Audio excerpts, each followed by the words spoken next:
So many things I've got to change games. I just realized that I have my notification, my go live notification, told everyone I was playing Shining Force, and that was a lie. I've deceived everyone. Okay, was there anything else I had to do to switch games here? Yes, there is. I've got to change the YouTube title. So many things.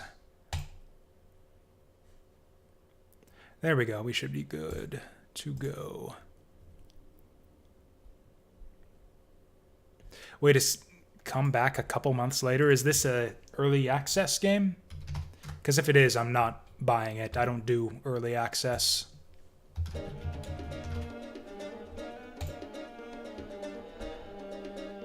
It's not an early access. How the fuck can they say come back in 2 months then? Is this not a complete game?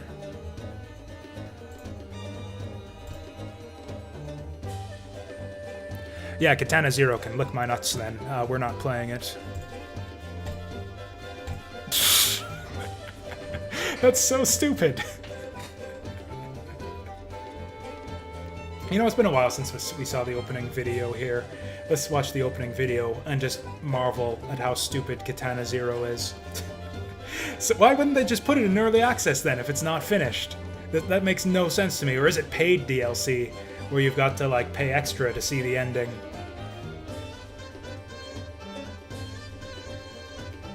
I remember there was a console game that did that kind of flew under everyone's radar at the time without controversy. I think it was Prince of Persia. I think it was one of the remakes of Prince of Persia where the game ended on a cliffhanger, and to get the real ending, you had to buy paid DLC. Only it wasn't actually paid. If you owned the disc, you got it for free, but if you bought the game used, there was like a code inside that gave you the DLC for free. So if you bought the game used, then you had to buy the DLC. That game sucked anyway, so I didn't even finish Prince of Persia in the first place, but yeah. Actually, I'm feeling a bit chillaxed this stream, so we're gonna make this another deal where we turn the background music off and turn the video game jazz on.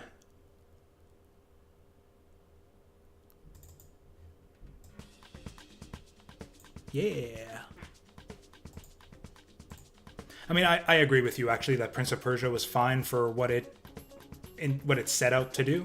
I was just not a fan at all of what it set out to do.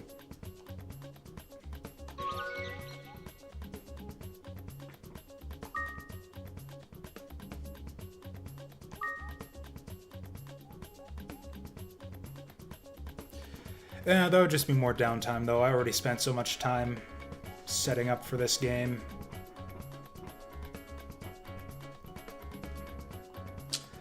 So as far as things we need to do now...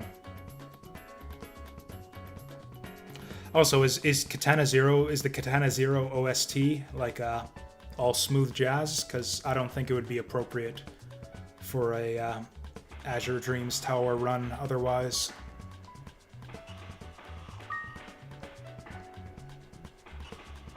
Okay, so we're saving up $100,000 for the casino. We basically need $200,000 to buy all of the remaining buildings. That's going to take forever, so I'm probably going to have to grind up money at the racetrack at some point if I want that. Shoot me a YouTube link to the best piece on the Katana Zero OST, and I will play it just for a little bit while we're doing this tower run here. Because you know YouTube is the standard website for sharing music these days. Actually, apparently YouTube has recognized that YouTube Music is going to be a thing. I mean, if it involves paying for music, it's going to be a big flop, because that's not why people use YouTube, to share music all the time.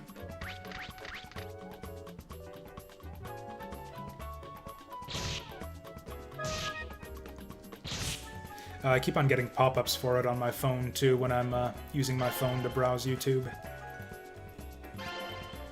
Well, that was quick. Oh, and it's not even cursed. Who would have imagined that? Money wand's worth money.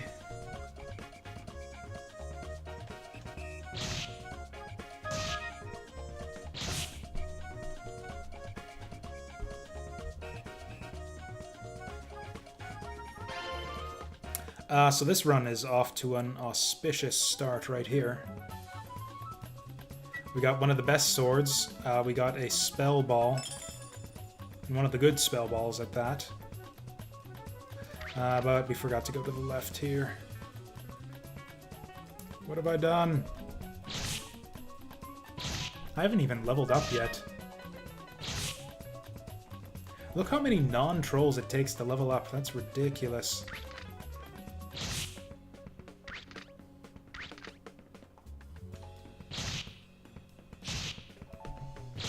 Wasn't the vital sword supposed to... Oh no, that was the shield. I'm getting the sword and the shield confused. The vital sword prevents Manovas from dividing, and then the vital shield reflects damage back at enemies. Kind of like a shitty version of the Kraken passive effect.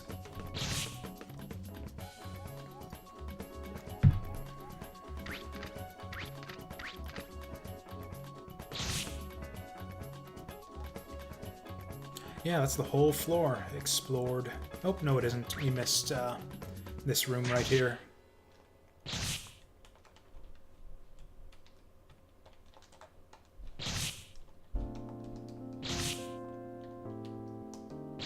Oops.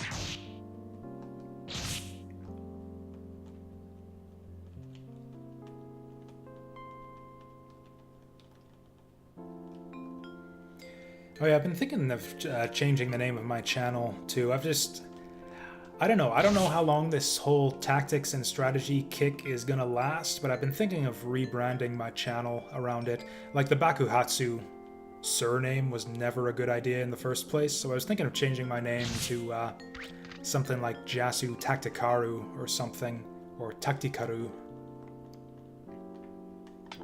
Just so that, you know, just to have a name that kind of means something pertaining to what I play here. I don't think anyone would miss it, because nobody ever uses the full name. That's the whole... I'm bad at naming things in general, if you haven't noticed, watching me play all of these RPGs on the channel.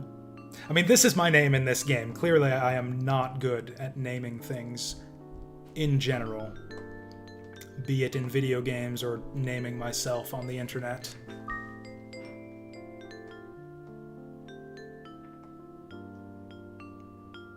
Which is a great name, Jasu Bakuhatsu or Jasu Tactikaru? Or that's the thing, is it's supposed to be like Tactikaru, and I'm gonna say Tactikaru every time.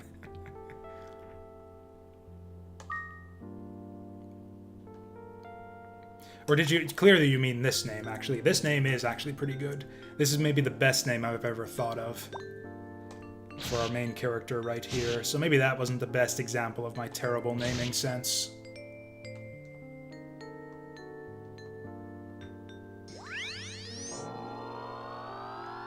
Ah, no wind crystal. Oh yeah, that's the one thing I can... Yeah. That's the one, yeah, props I can give myself. At least my username doesn't have a fucking number in it. At least I'm not the 52nd person to try to use the name Jasu Bakuhatsu here on Twitch.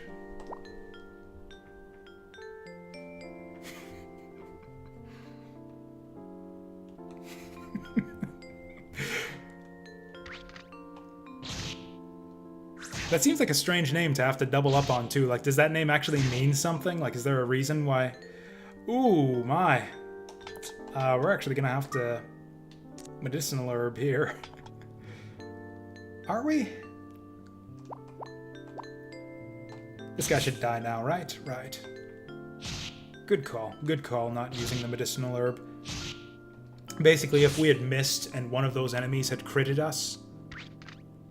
Okay, that's what I thought. I thought it seemed a bit specific. Yeah, unless it was a reference to something that I didn't get.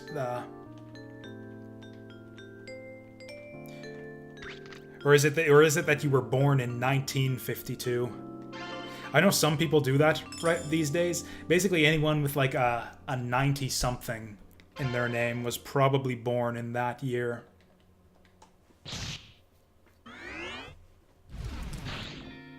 Oh my. Hey, there's our shield. Man, early sword and shield, and okay, it's a crappy shield, and it might be cursed. I don't think it's even worth equipping this.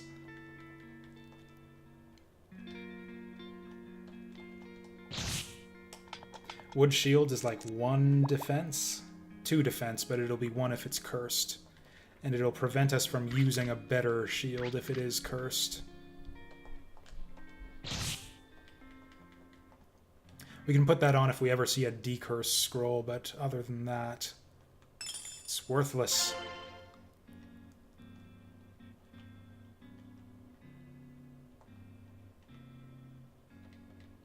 Yeah, sure, go ahead. I got time to kill here. Nothing but time and cyclones to kill up in here. Oh, this is Zelda music. I was going to comment on how I couldn't tell what music this was. God, maybe I want that shield after all.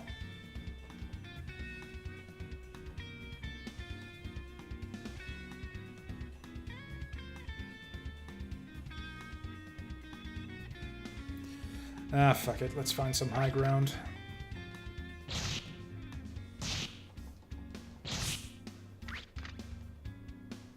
Actually, let's stay here. Heal up and then leave.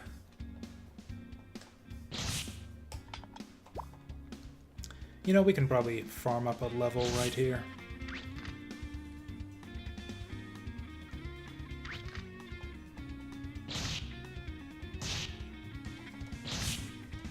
And there's the level.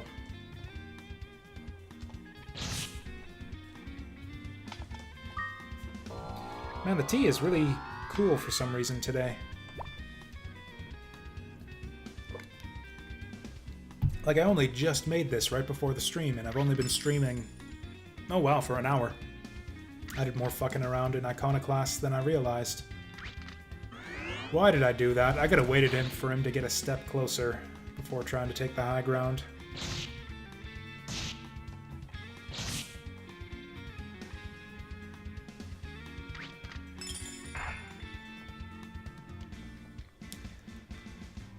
Yeah, the one problem I think with switching the focus of the channel to be mostly tactical RPGs is I think that a lot of them might start to get samey after a while. I know, especially if you... I actually went ahead and just to scout out the prospects for what types of tactical RPGs are out there, I started making a list. So if you check out the links down below, I've got my list of every game I've ever streamed, and one of the tabs I have on that Google sheet, I got the list of all the games I've ever streamed, and I've got a list of every tactical RPG ever made. It's not complete yet, mind you, but I'm working on it. I think I've got just about all the major releases up to the end of the 32-bit era, as well as a bunch of PS2 stuff. Oh no.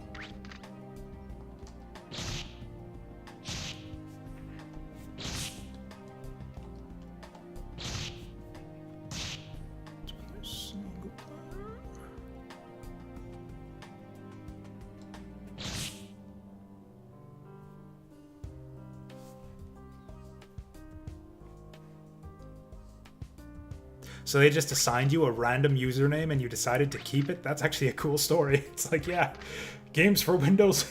Does that mean that Games for Windows Live is like your dad? Like he named you? That is a funny story.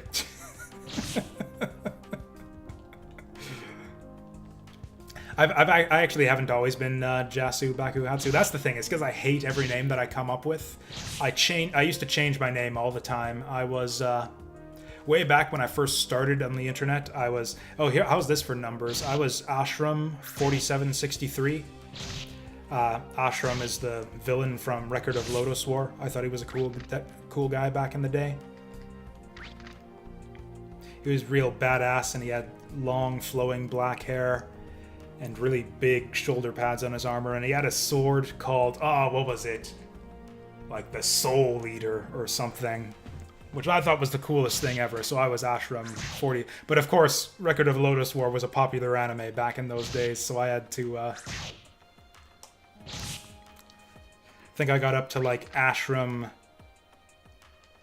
003 before I decided, fuck it, I'll just type in some random numbers.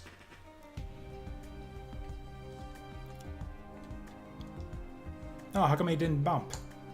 Should have gotten bumped there.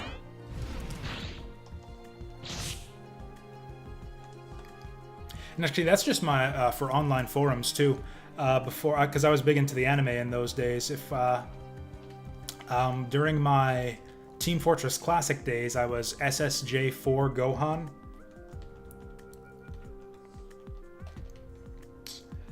What else have I been? After I was Ashram, I became Morbid Fanatic for a brief period.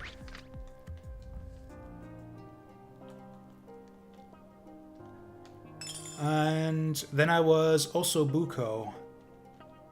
And that was actually a fairly recent one too. That was like when I arrived online just like 4 or 5 years ago. I think I used the name Osobuko on a forum. And then I changed it to Jasu Bakuhatsu shortly after that. That would have been when I started my YouTube channel, so I've been Jasu Bakuhatsu for as long as I've been on YouTube, at least. Decided I'd stick with the name at this point. So, Jasu Bakuhatsu is part of it is just my name. If you spell out my real name, which is Justin, in Japanese characters or using Japanese syllabary, it becomes something like Jasu Tein or something like that. And I had a friend in high school who just shortened it, who thought that was really funny, and she just shortened it to Jasu. So I was Jasu in real life for a little while, except that was too short to actually make into an online name. So I decided Jasu Bakuhatsu, which is a reference... the way I was thinking of it was a reference to a scene in the anime Azumanga Daioh, where Chiyo-chan is trying to do tongue twisters, and that she's messing up, saying the tongue. It's a Japanese tongue twister. It's something like Basugasu Bakuhatsu, and you're supposed to say it like 5 times fast. Basugasu Bakuhatsu, Basugasu Bakuhatsu, Bakuhatsu. Exactly. Only the way when Chiyo-chan does it, it's way cuter. So it was kind of a reference to Azumanga Daioh / this Japanese tongue twister, which is just exactly what you want for the name of a YouTube channel for an English-speaking audience, is to have your username be a Japanese tongue twister.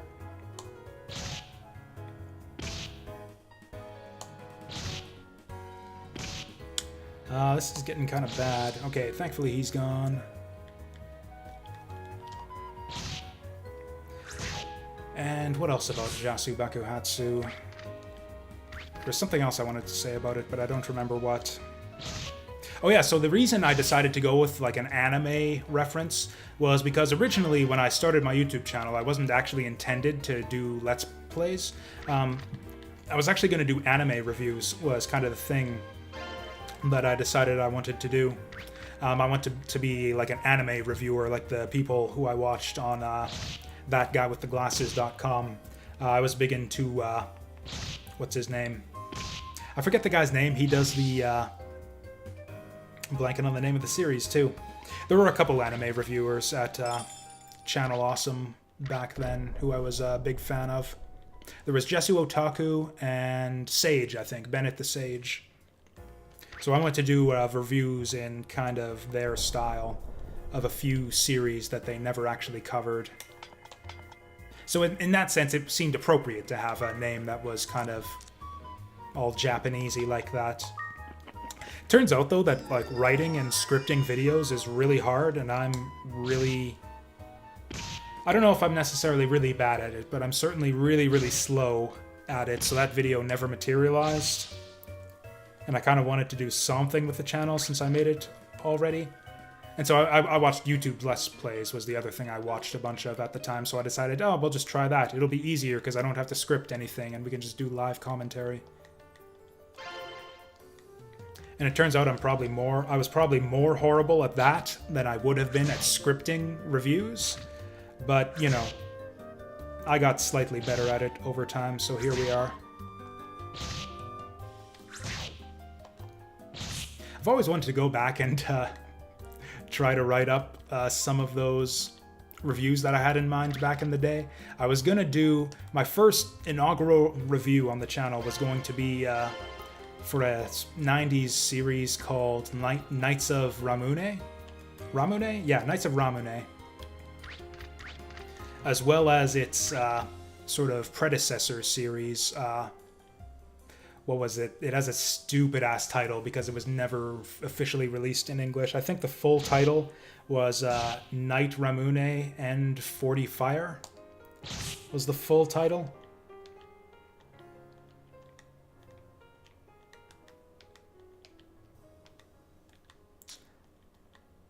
It's always freaky to see two identical items next to each other when you've got a Minova around, even when you know that the Minovas this early can't disguise themselves. Oh, fuck. What can we do about this? We can hatch the egg. We can equip the shield. Oh, here's what we can do.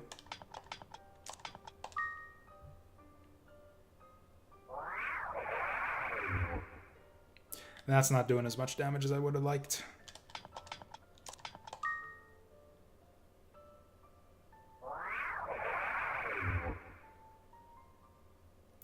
This is not gonna work. That's fine. We'll just use all of our spell ball charges right here and it'll be great. Okay, hopefully this kills him.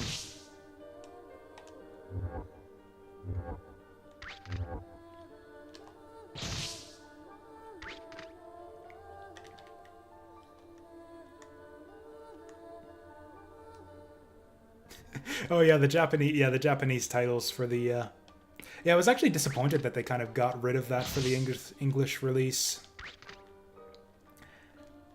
Yeah, they're just ultimates as opposed to super high school level.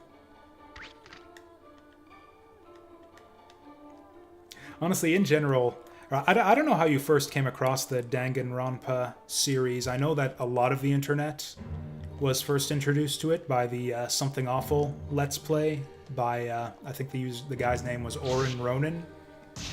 And I honestly, personally, I think he did a better translation job for it than the actual official translation. At least it's more enjoyable to read his translation of the game, I'll say.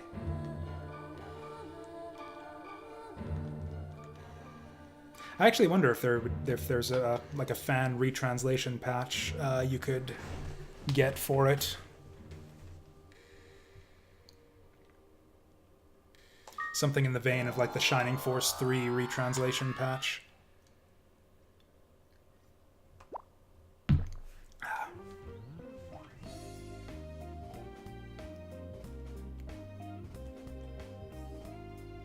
Hey, there we go.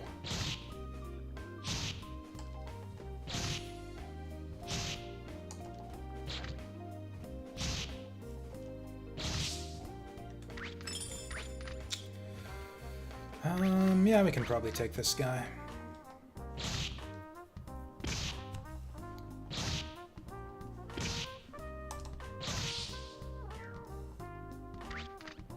Actually, we should probably sit in this room for a little while, try to heal back up while we got the high ground advantage.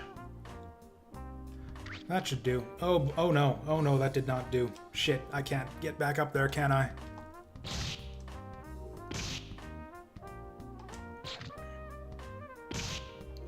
Is that actually true? Like, I can just put a bunch of random Russian words together in a sentence and it'll make sense in Russian? That would be kind of great.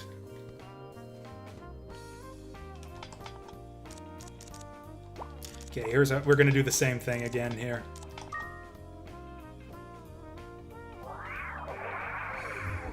And hopefully this guy will die to fire. For such a great start that we got on this run. Kind of pissing it all away here. Oh, this guy's lost. He doesn't know what the fuck he's doing.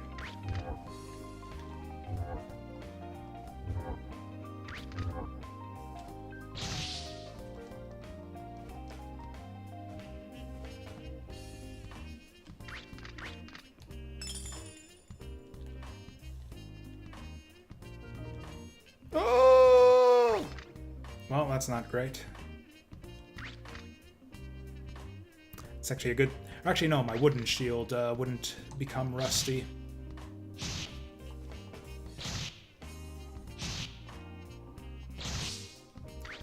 Yeah, that does sound like the kind of language that Russians would invent, doesn't it?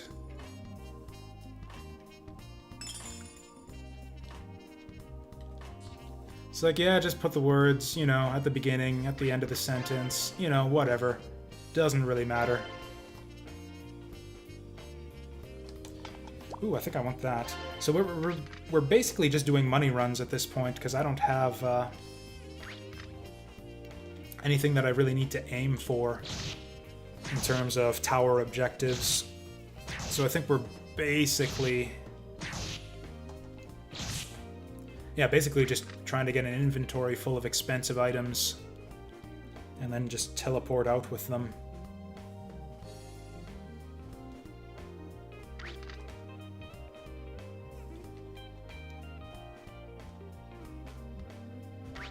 Or you know what, didn't I say last time that we were done with the challenge now and I was just going to do regular runs?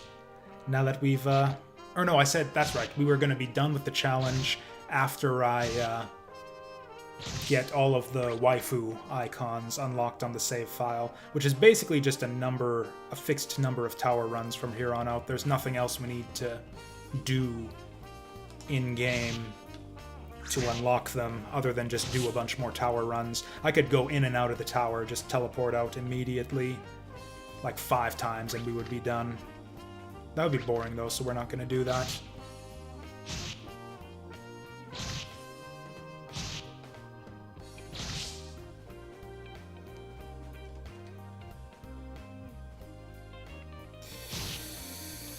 Actually, maybe we just... Maybe I'm wrong. Maybe we do actually just teleport out right the fuck now. This isn't really a real money run, though. Like, none of this stuff is worth anything.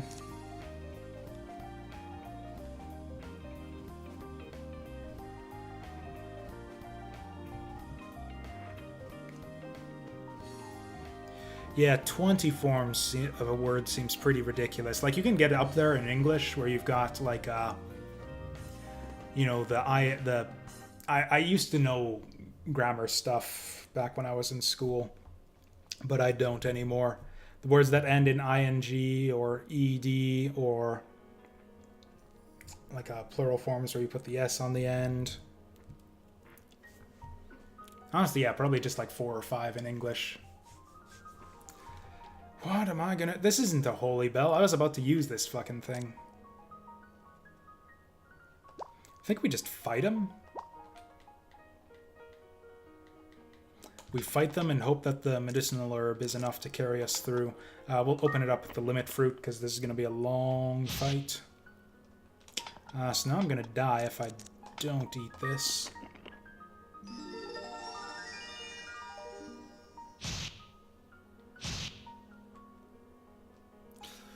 Actually, I think I'm going to die anyways. Let's just see how this goes. So 14 is the magic number. Once I get below 14, I need to heal. I don't think we're going to win this, even with the 2 medicinal herbs.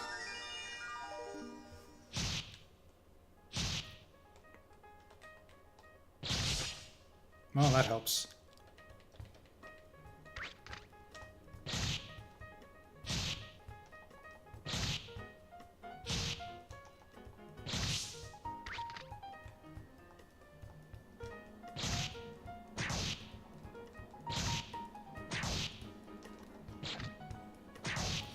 Oh, I think we gotta get the fuck out of here. Okay, I thought he would be done in one hit.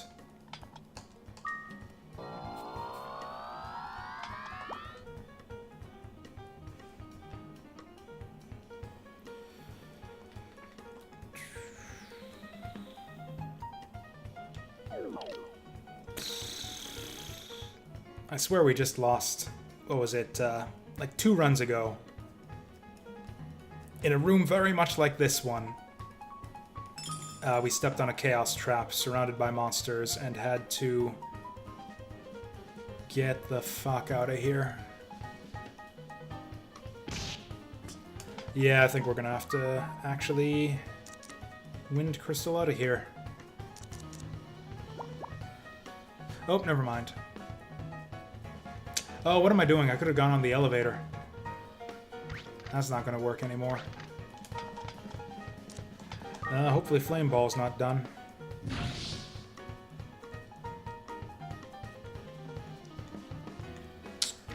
Man, this run started so good, and now it's going so poorly.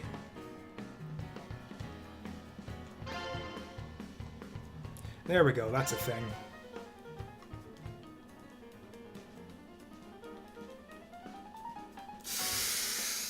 That is a damn thing.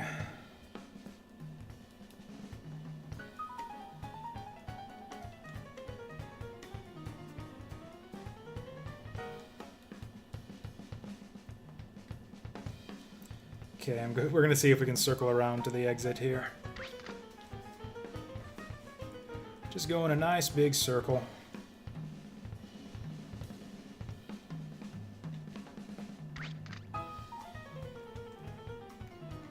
Basically resigning ourselves to diving at this point. I am so far behind in levels.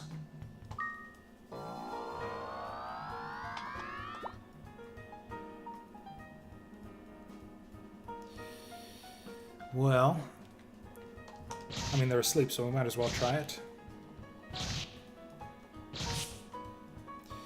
Man, these guys take so many hits.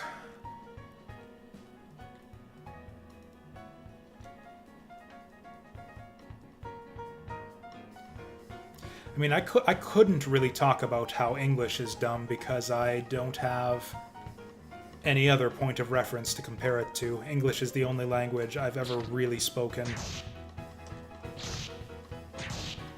I took a bit of French in high school, but I don't really know enough to critique or contrast the two languages in any reasonable fashion.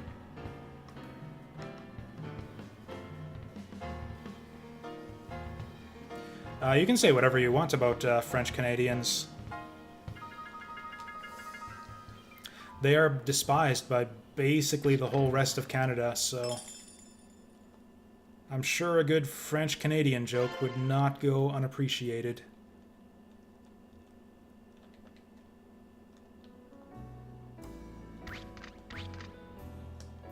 Oh hey, we can replace our crappy -1 vital sword with... Boo. Okay, this is useless now.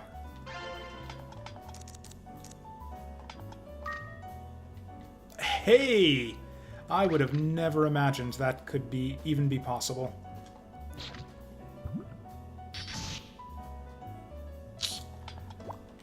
Even with elevation, holy fuck. Okay, so we gotta put this on. That actually makes a big difference. I don't have my Medicinal Herb anymore.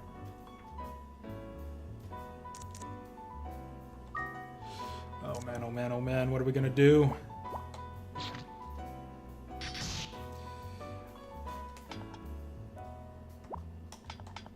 This flame... or no, the fireball's fine, though. It doesn't matter, though, because the U-boat is gonna eat me. We just gotta get the fuck out of here. This sucks.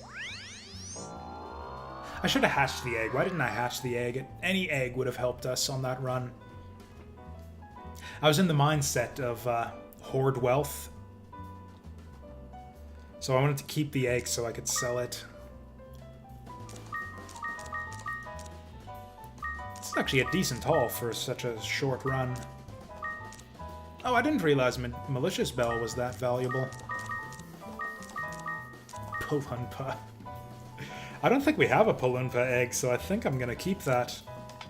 Gotta catch them all, you know?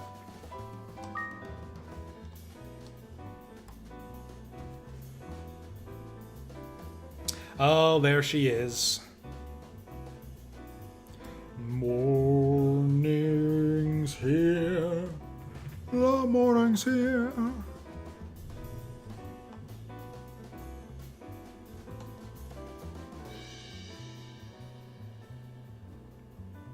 Yeah, I was gonna say, it's pretty much how his hair always looks. So she's gonna have a save file icon.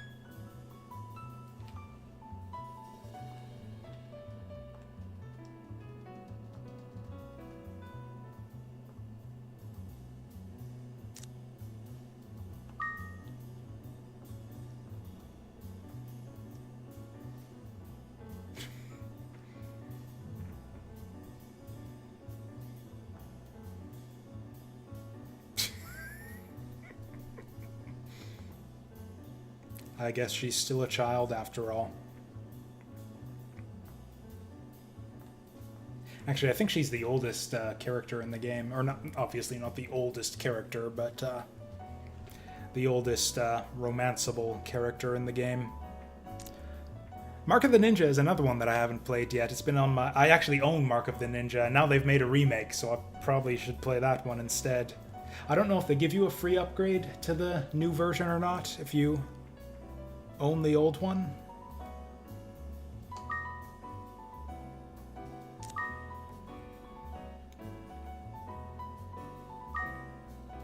Actually, speaking of free games, that reminds me that, which game was it? There's a free game on Uplay right now, but I can't remember what it was, and I think it might not be... Wait a sec, what? She came in to wake us up in the morning. Why is she not on the save file? Was it Origins, or was it... Yeah, I guess it must have been Origins, yeah. Like, I've never... The Assassin's Creed series has always been one I've been kind of interested to check out, but never for, like, full AAA price. So if I could check it out for free, you know, one of the newer titles, I would probably go for that.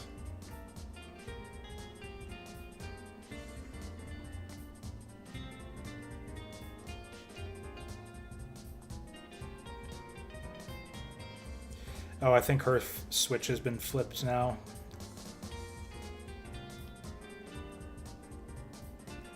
There's only one way to find out.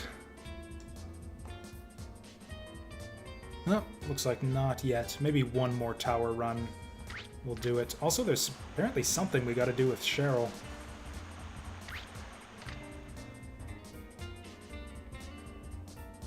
I mean, would you describe any of the Assassin's Creed games as being more than fun, but nothing that you would describe as being special?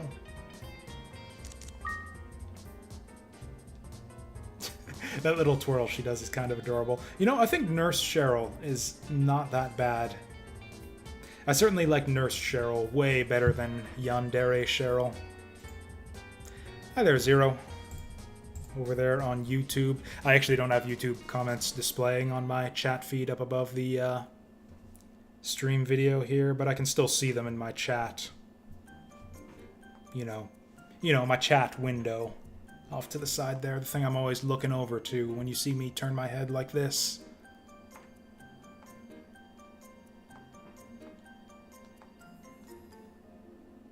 I think this big speech means we're done with Cheryl. My life is the same color as the sky. What color would that be?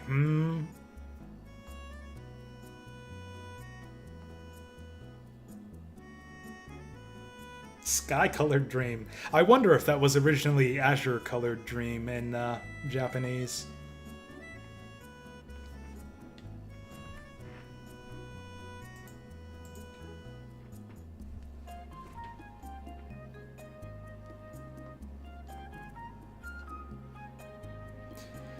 Like, after that speech, there is no way that she doesn't appear on our save file, right?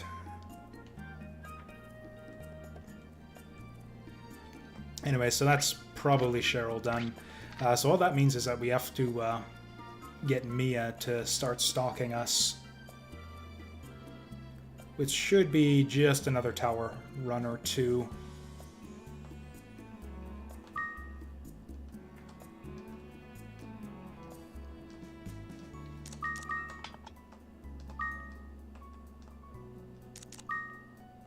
And hell, if we get another run like the previous one, another run or two will be like 10 minutes.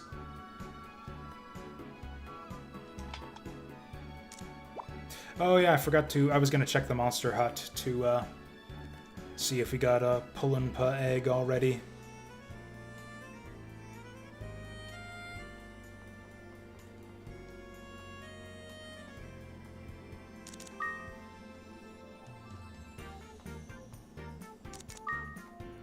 AIM new subscriber. I don't know precisely what AIM means in this context, but yeah, thank you if you're a new subscriber, I guess. Yeah, my YouTube channel has never particularly grown very quickly when it comes to subscribers.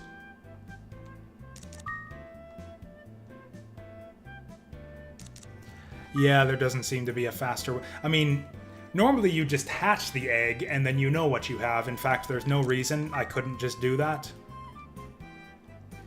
I should... Okay, there's Pull-and-Pa.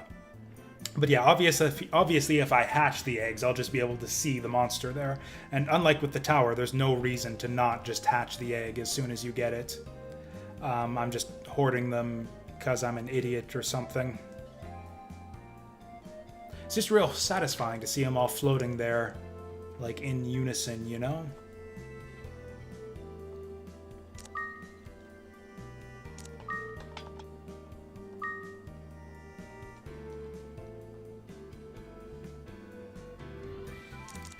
HD Mode 7 games? I can't think of any I'd be crazy to check out off the top of my head. Castlevania 4, I think, would be the most obvious one with the craziest Mode 7 effects. Or actually, you know what? Terranigma would probably be another one. I've been thinking how I'm due for another Terranigma playthrough sometime these days.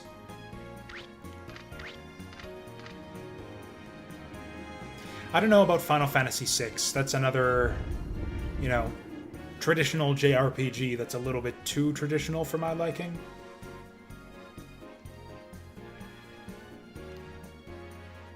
I don't know, maybe it'll be worth checking out. The thing is I really like the second half of Final Fantasy VI.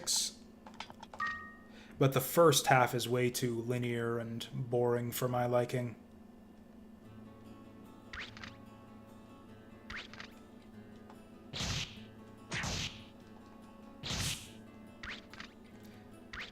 Like, yeah, basically once you get to the world of Ruin, FF6 becomes awesome, but it's just kind of a standard boring JRPG up until that point.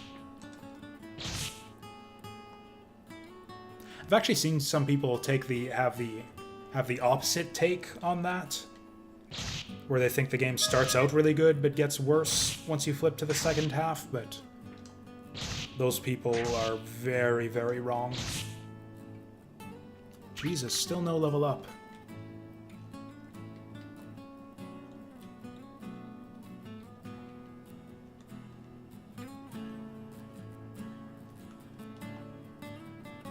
Ooh, that's worth taking. The problem now is that since we're coming to the end of our challenge runs, I know we're going to flip over to, like once we stop doing the challenge, we're going to move over to monster collecting mode, where I'm just going to be doing tower runs to try to collect every monster in the game. So I'm kind of thinking ahead towards that and thinking I don't want to waste my eggs inside the tower anymore. Holy shit. Okay, perfect timing on that level up.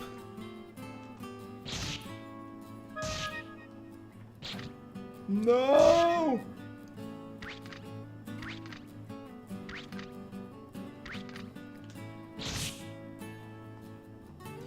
But yeah, rather than some FF6, I think I'd be way into doing another Terra Enigma run at some point in the near future.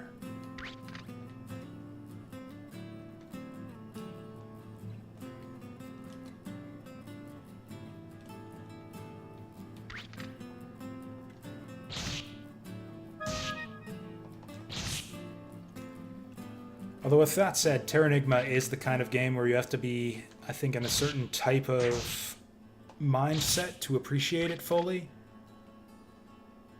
I don't know when it is that I'm going to have the proper mindset to appreciate Terra Enigma the way that I like to appreciate it. It's a very, like, contemplative little game. It makes you reflect on, I don't know, life and mortality and nature and shit like that.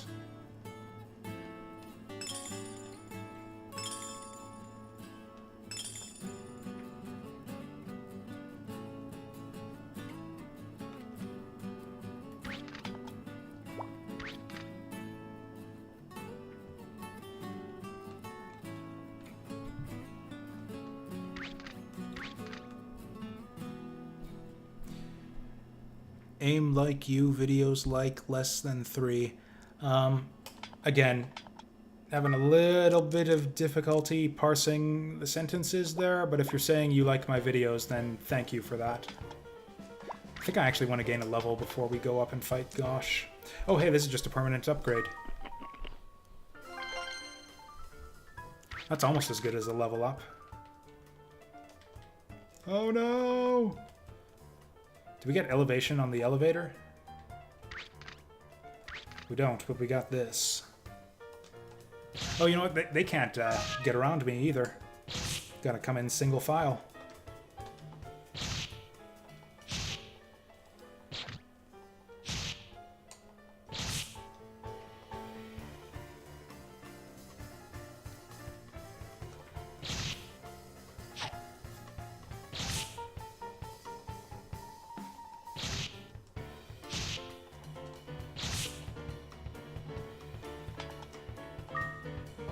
I should have double-checked that I was done all of the rooms on that floor, but I'm pretty sure we were.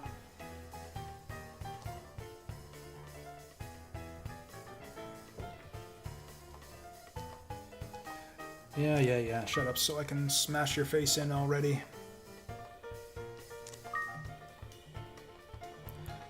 This might be a little bit closer than usual since I didn't get any item upgrades on floor 1.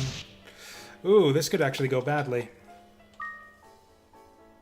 So you don't die if he knocks you out.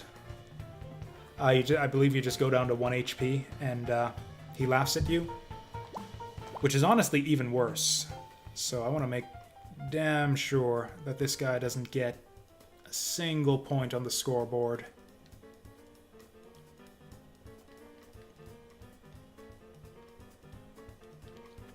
So he's doing what, 11 damage?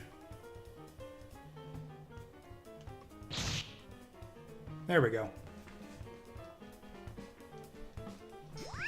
That permanent scoreboard makes it so, yeah, you really don't want to ever let him get one over on you, because it stays forever. It is a blotch on your permanent record if you let Gosh beat you. Might as well heal up before we go up.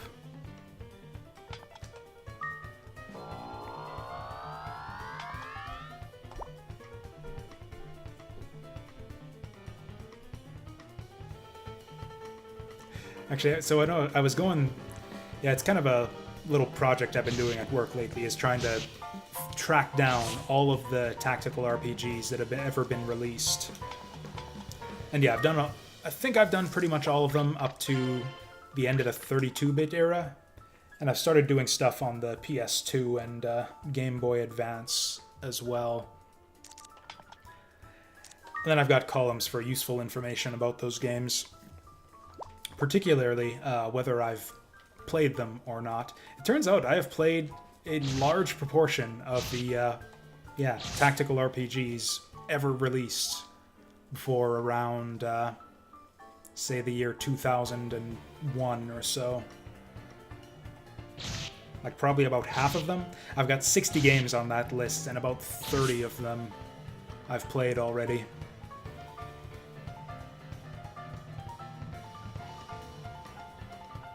I think there was elevation back here.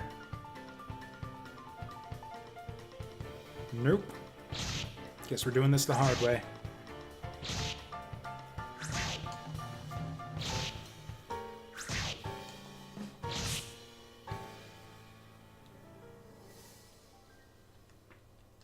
Another Hazak.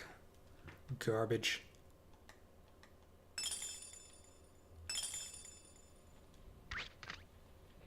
Yeah, I mean, like I said, it was time spent at work, which is time that would basically be wasted anyways.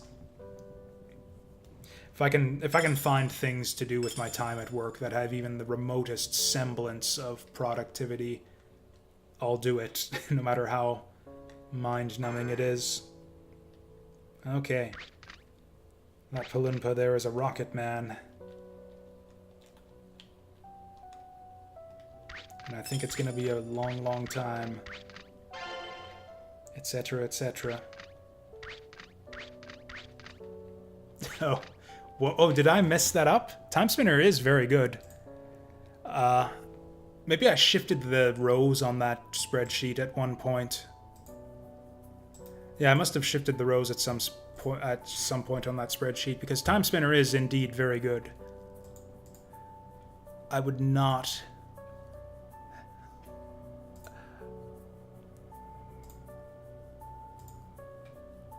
where's Time Spinner?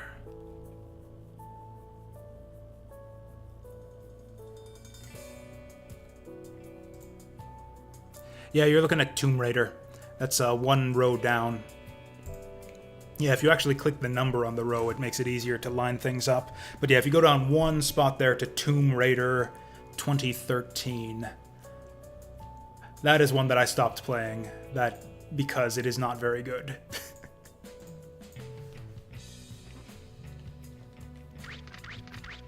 Yeah, I played Tomb Raider for like 2 streams before I decided I was tired of it.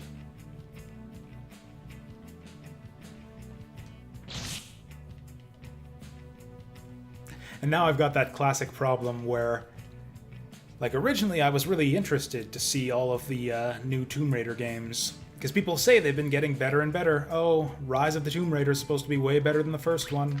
Shadow of the Tomb Raider is supposed to be even better. But it's like, okay, sure it's better, but is it like a completely different type of game better? Because unless it is, I don't think I'm interested.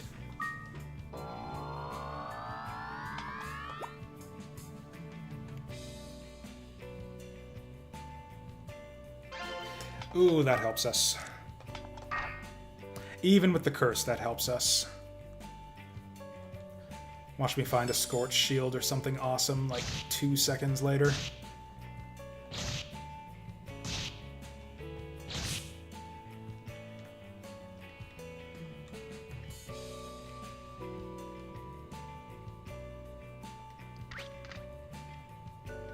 Uh-oh. What have I done? But yeah, I think I have... Yeah, generally I use the info box on that spreadsheet to... just for any additional information, if I did any type of special run, like any type of special challenge for that game, or if it's a game that I didn't finish, I try to put in a little explanation for why I didn't finish it. And one of the more common reasons why I don't finish the games I play on stream here is because it's not very good. I think I have at least 4 or 5 games on the list that have that description. Okay. This is just the run where we launch all of the monsters into space.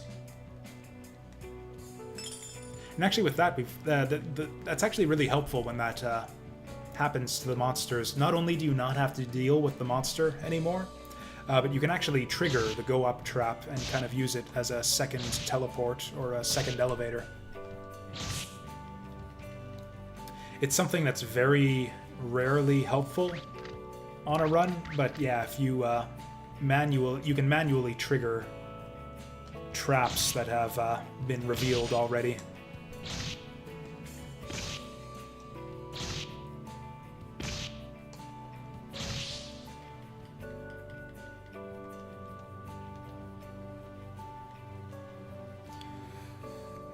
Oh my, this is a big floor.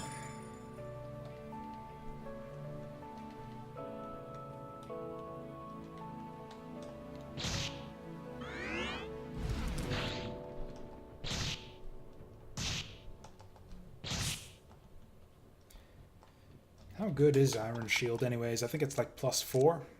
Ooh, +5. Yeah, that's... I think that's the second best shield in the game. Just in terms of pure stats, I guess the... it's on par with the elemental shields, which are just strictly better because they block extra against a specific element. We got 0... Oh, we got 1 spell ball, but I don't think it's going to be helpful here. What's the magic number where he kills us with the spell? Okay. Yeah, we're safe.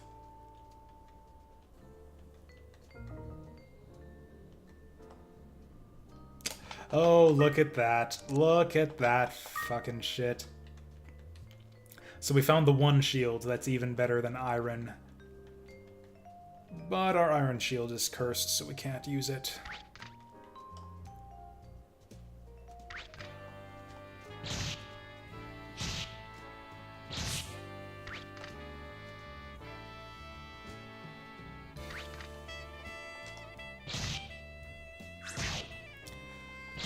Lone Survivor rings a bell, but I don't remember much of anything else. Was that like a top-down roguelike survival game? Or no, I'm thinking of Don't Starve.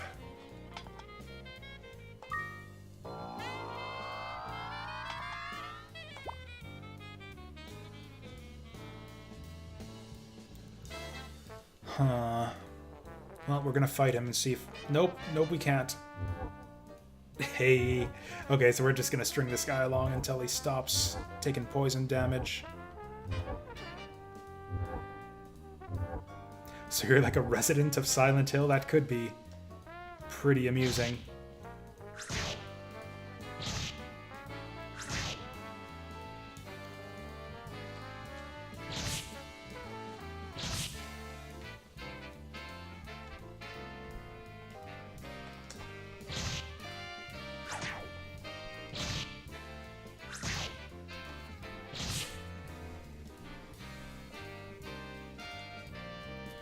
Yeah, let's not mess with any of that over there.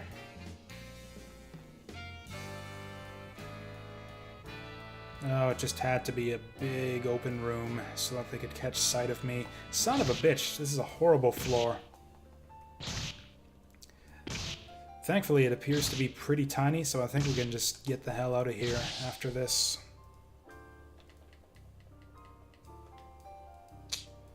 Do I want that fruit? Is there any fruit that I would fight these two dudes over? Not really.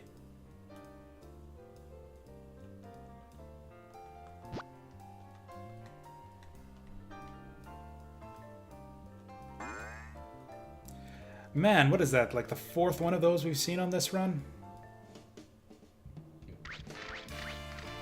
Ooh, that's the first one of those we've seen on this run.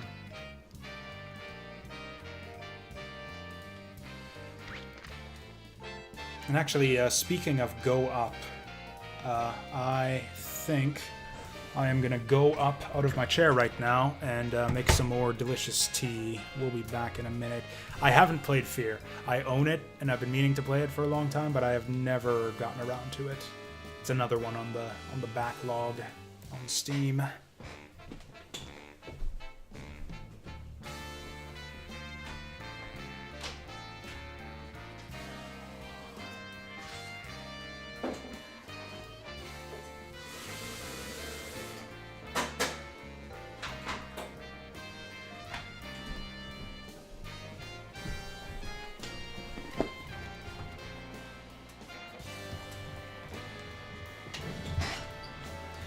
Yeah, I've heard so many rave reviews about Fear, and it seems really interesting to me. It's just, first-person shooters are one of those genres that I feel kind of passed me by. I don't know how to describe it. It's just like I'm so behind on first-person shooters that I feel like the whole genre is just has just escaped me now.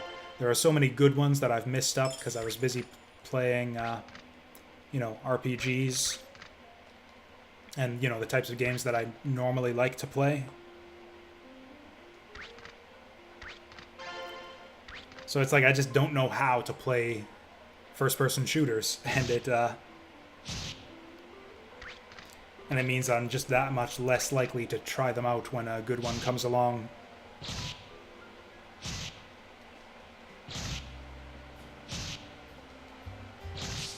I actually can't remember the last time I played a first-person shooter of any type. Or you know what it was? It was, I played Doom off-stream sometime last year. Around about December, I think. It was fine for a little while, but I got bored of it pretty quickly. I think I only played that one for 3 or 4 hours. It was kind of just the same thing over and over and over again, which is the problem I have with a lot of shooters. Fuck me.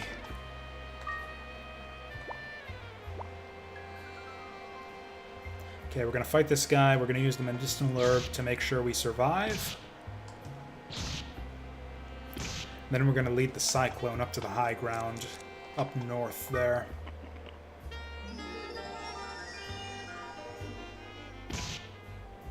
If we can kill him in time. Perfect. Okay, I'm gonna park my butt here and go pour the tea.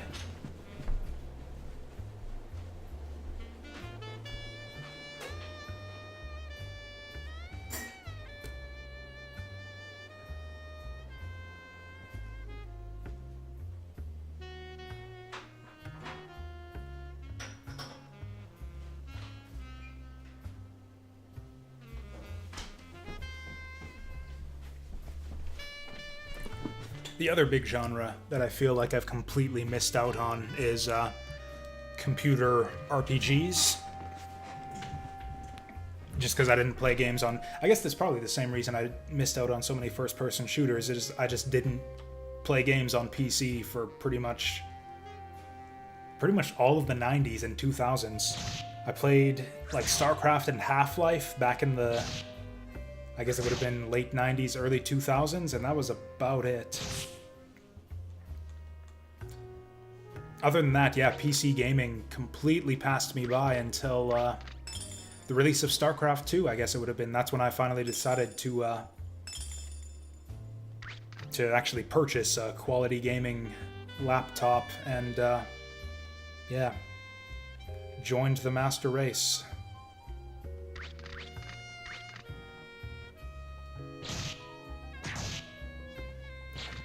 But yeah, I've got a big list of, PC RPGs that I've been meaning to play. 2 misses? You fucking kidding me? And every time I try one, I feel like I just don't know what the hell I'm doing. Like, I've tried to play Baldur's Gate a couple of times now, and I just could not figure out, like, even the basics of how to play that. I feel like I'd need to... Like, there's an in-game tutorial, but it is not complete by any means. It doesn't tell you everything you need to know to play the game properly, so I feel like I'd need to read a manual to learn how to play Baldur's Gate properly. I am gonna fucking lose this run just on the back of, like, missing 5 times in the last 2 combats. Ridiculous.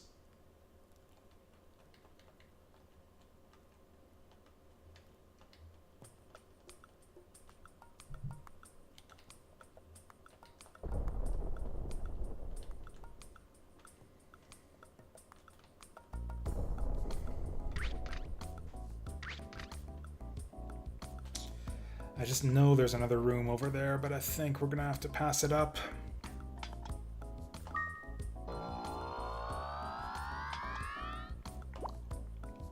I guess the other big problem with the PC RPGs is that they're all super long.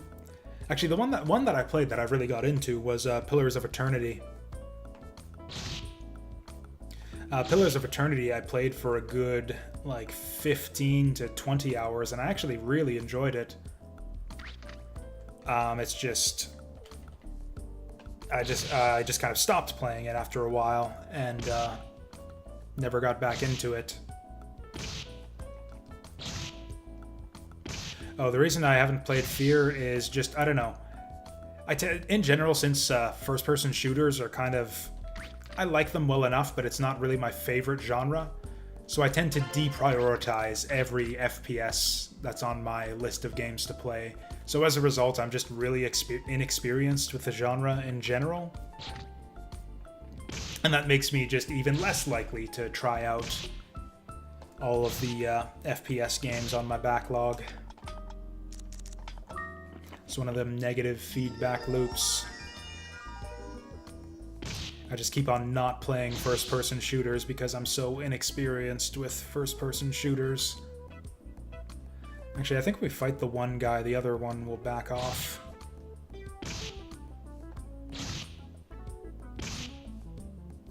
Well, so much for that. Maybe if we were go here? Nope.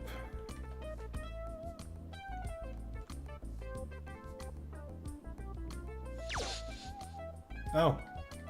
Okay. I'm fine with that.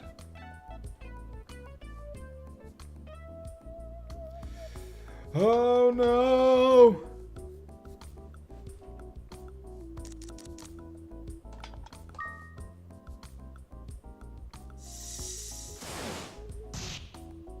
Why did I do that? Why did I do any of this? What the fuck am I doing?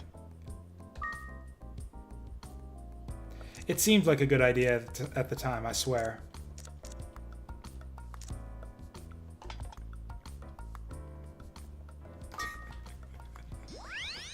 What the fuck? Whatever. I think we're done with challenge runs now. Assuming that Mia is dateable now, I think that we'll just call it quits for the challenge runs and just, hey, a cursed gold sword. Oh no, a blessed gold sword, that's the opposite. Cursed other stuff, though. That's pretty good. Pretty sure we have a bloom egg already.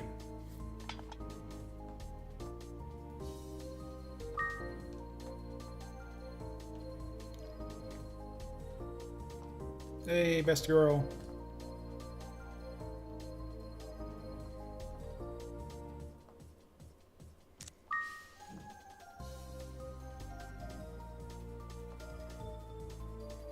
It is actually astounding that she would close up the shop just to come wake us up, like even if it is for 5 minutes.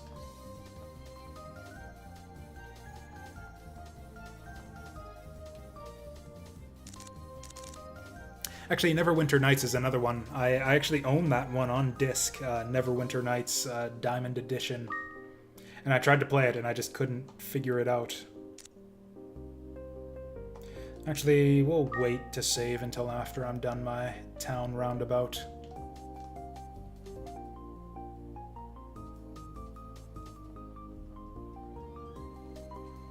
Oh yeah, now that we've presumably got Cheryl on our side, we can check her out at the swimming pool too.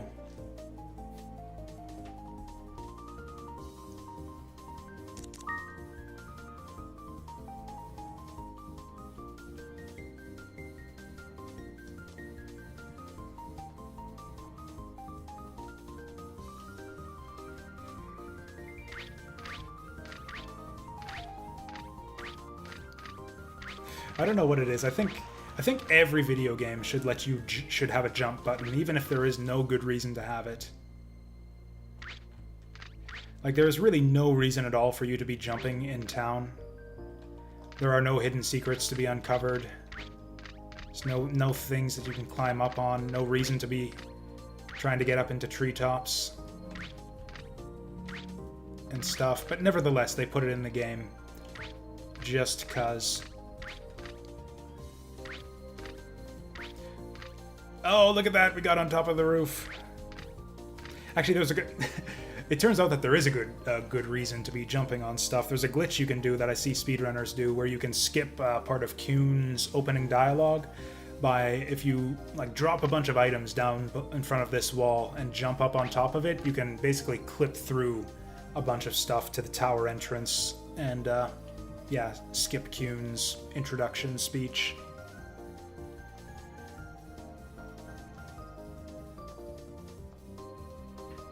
Yeah, she's starting to get all creepy-like.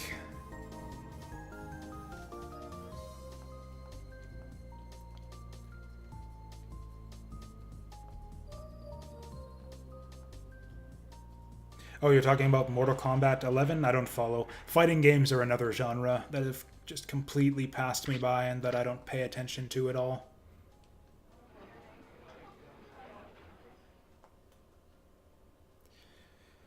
Okay, Mia's being all creepy and everything, but she's not quite stalking us just yet. Okay, I'll do one more challenge run just to see if I can get another 40 floor run in before we pack it in.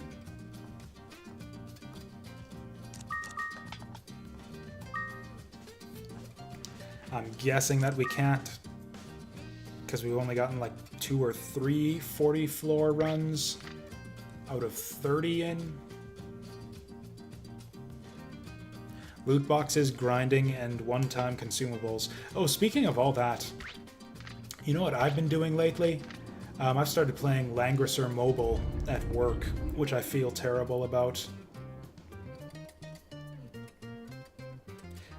Like, I hate just mobile games in general and just the style of games that you see on mobile devices. And Langrisser Mobile is no exception, really. I hate daily logins, I hate gacha hero bullshit. I hate super simplified, watered down strategy RPG mechanics. It's just because, you know, it's a new Langrisser game, you know, so I kind of feel obligated to check it out and give it a chance. And sure enough, you got plenty of, you know, Langrisser fan service.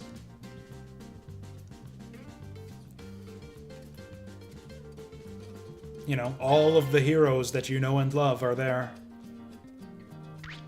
Oh, I think they give you Scott as like you're very in the tutorial for how to spend tickets in the hero gacha machine. They give you Scott as your first free hero, and it's like, fuck yeah, I got Scott in my party. Yeah, I will never pay money on that fucking thing, and I wouldn't even say that I'm enjoying it. Honestly, yeah, I would never spend money on it, but even just wasting my time feels bad. The way they hook you, too, is this freaking daily login stuff. You gotta log in every day of every month to make sure you're getting maximal rewards and all of that. I fell into that trap already with Shadowverse back when I was playing that game. And it is just so freeing to not be playing Shadowverse anymore and not feel obligated to log in every fucking day. Oh, fucking daily quests. I got so mad at Shadowverse over the daily quests. Honestly, daily quests is, I think, what made me quit playing that game in the long run. Because it's just a total crapshoot, because you got to do all your games in online multiplayer mode. So, eventually they added single-player quests, but you get like 1/5 of the rewards out of them. So come on, you got to do the competitive multiplayer rewards. And several of them required you to play ranked mode too. And, you know, depending on literal luck of the draw, it could take you like 10 minutes to do your daily quests, or it could take you like 2 hours. It's like win 5 games in ranked mode. Yeah, that takes you 2 hours sometimes, just on some days.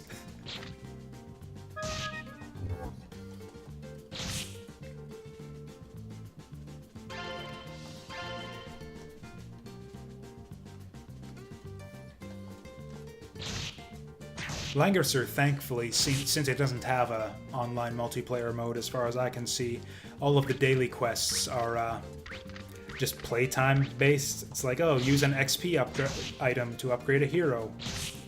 Upgrade a hero a few levels.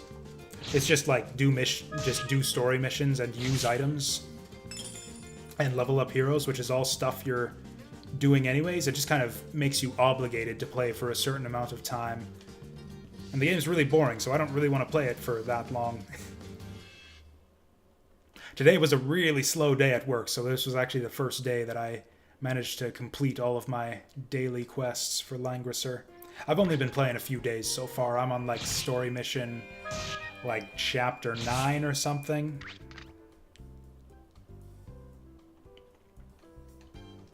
Honestly, it was kind of a cavalcade of things that got me to stop playing Shadowverse. I think the biggest one was when they increased the number of legendaries per set. Actually, it wasn't, and that was the first straw. And I think the last one was when they divided the sets into like a main release and a mini release. They staggered out the cards that they release in each set just to make it less, just basically to force you to buy more packs to get all the cards you want. It doesn't intuitively seem like that's the way that it would work, but it totally does. Unless you're willing to just hold on to all your tickets until they release the second half of the set, you are just wasting time opening packs before they release the entire set. There were major balance issues with some of the sets towards the end of when I played too. Wonderland Dreams was just hilarious. I swear they ended up nerfing like half of the cards in that set.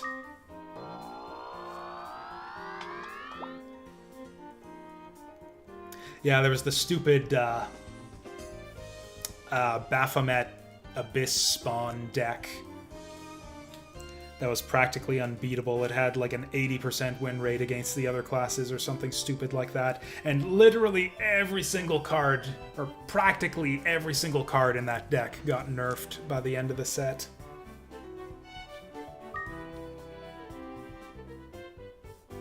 Oh, Bahamut was around when I started, actually. I think I started right before Bahamut was released. That was actually good times. I really liked the Bahamut expansion. People kind of uncovered some annoying shit towards the end of it.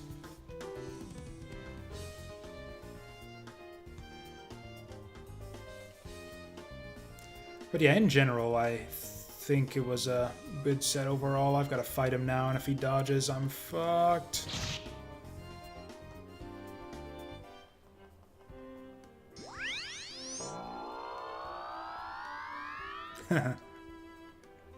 Yeah, that's right. That was when they added a bunch of really cool dragon cards, like a whole bunch of crazy ramp and heal and draw stuff. In fact, I believe that was the set where they released that card that lets you ramp and heal and draw all in one card, and it was ridiculous.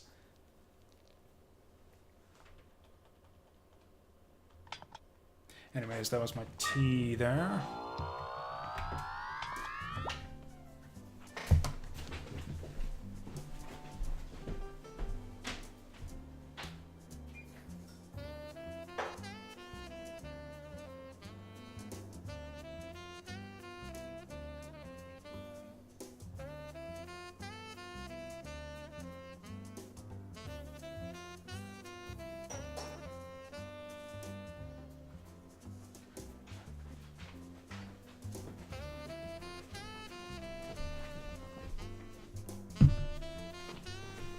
You know, I think the final set right when I quit was called like Starforged Legacy.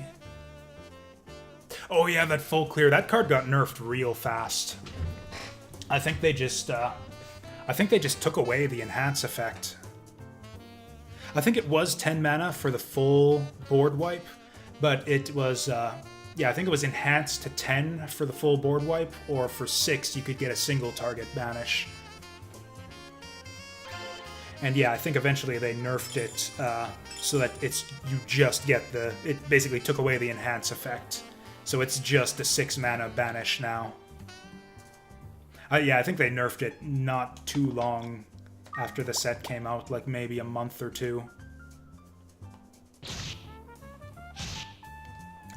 But yeah, I think it was called Starforged Legacy was the last set that I played before quitting. And I was actually really happy with that one. Or maybe it was the one afterwards. It was the set after the one where they introduced the new class, Portalcraft. And I actually had a really good time with Portalcraft. I think it was a really fun class to play.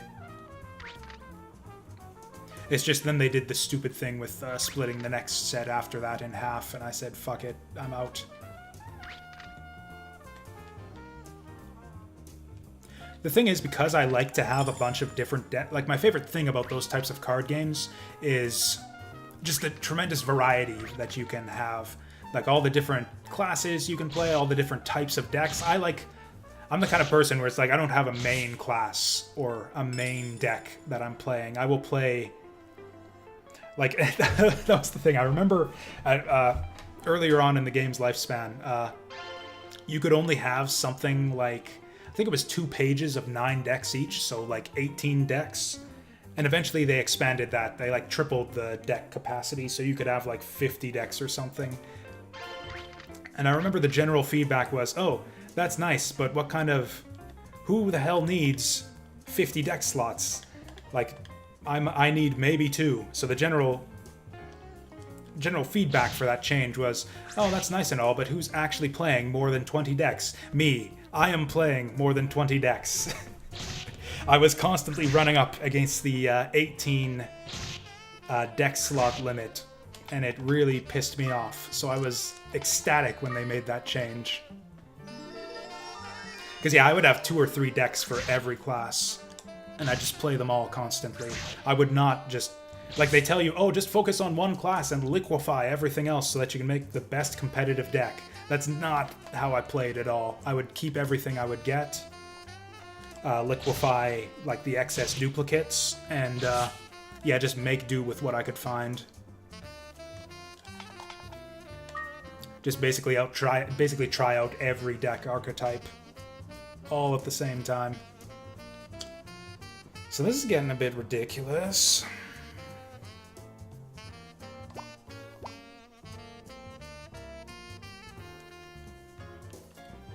Fuck me. Okay, oh great, I got blue sand, but I don't have a shield.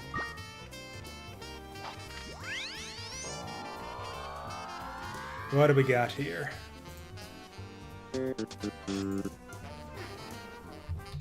Oh, I thought this would be that Katana Zero music that I told you to get me. Okay, this is Yoshi. Dancing, marching in place. Oh, he's doing karaoke.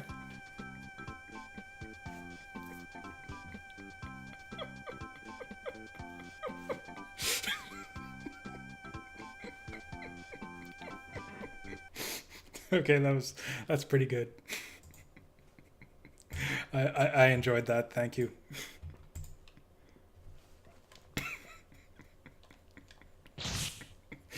Let's see. Yoshi's karaoke to his own theme there.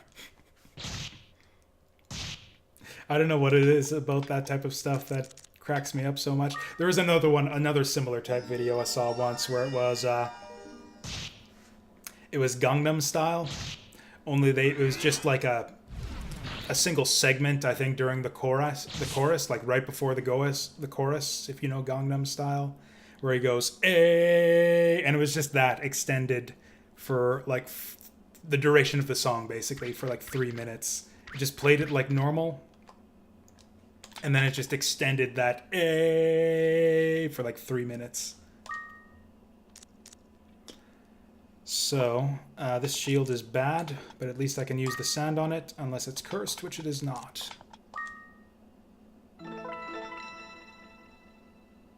Anyways, let's get my music back.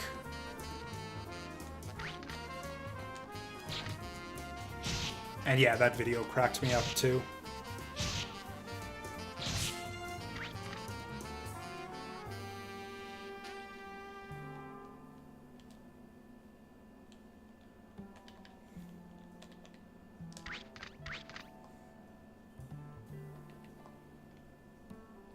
Oh, hey, we can make King of the Hill right here. Sadly, I think it is probably necessary to farm some levels at this point. Oh, there's our level. Okay, no longer necessary to farm levels. Could have sworn the elevator was in the other direction.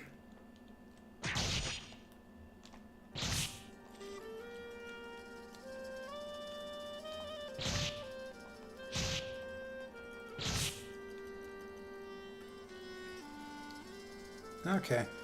I'll go check that out right after this song on the playlist right here, because I think this might be my favorite out of all of the OC remix jazz that I've compiled.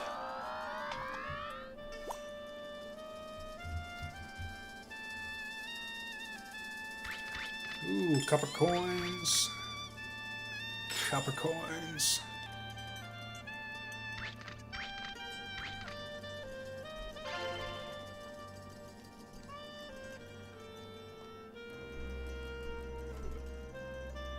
Ooh, that's actually good stuff. Okay, there's no way that we're ever going to have a good... If I'm going to do the challenge at this point, I should do it properly, at least. If we find an egg, we're going to hatch it. Yeah, if we make this a challenge run where it's like literally no pet, where we don't even hatch monsters in the tower, that's just going to be impossible and boring. Nope.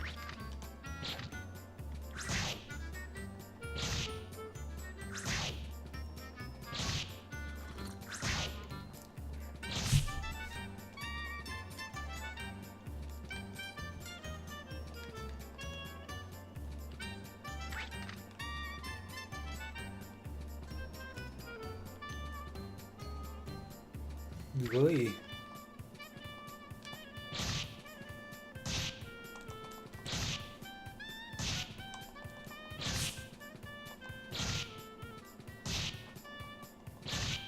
I don't think I've actually found a sword yet on this run, or I found a gold sword. But yeah, this run would be a complete disaster if we didn't allow ourselves the starting copper sword.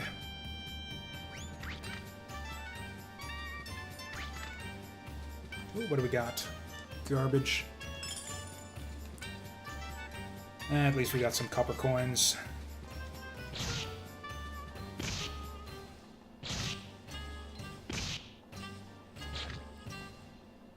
You really are hurting yourself just very slightly every time you go out of your way for copper coins. It's just a waste of turns. Just giving the monsters extra turns to sneak up and close in on you.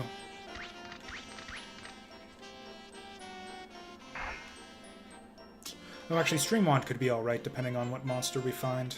I think Leather Shield is worse than our Gold Shield, or our Wood Shield. Yeah.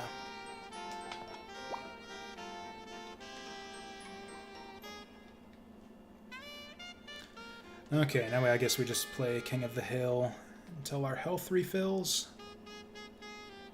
If I can find myself a hill.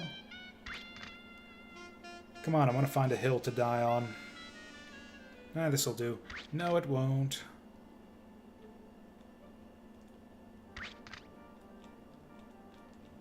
No! Oh, maybe yeah, I totally should have found a hill to die on. Now I'm just gonna die on flat ground.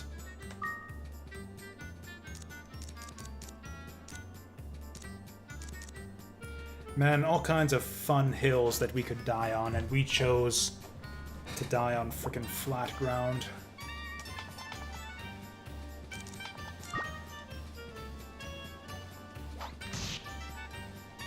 Sometimes you can get them to turn around when you throw stuff at them. I think they have to be a certain distance away for that to work. That was bad luck. I think we're fucked.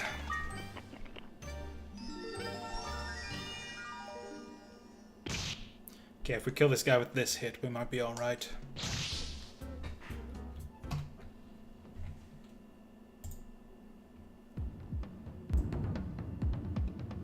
Oh, so far this is almost perfect. For the first... Okay. Okay. For the first 2 seconds, that was kind of the perfect atmosphere for a dungeon crawly type game.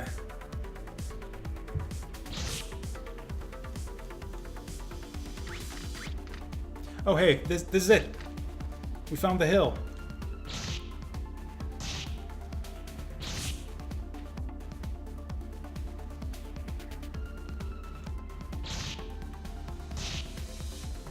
Honestly, this is actually pretty chill.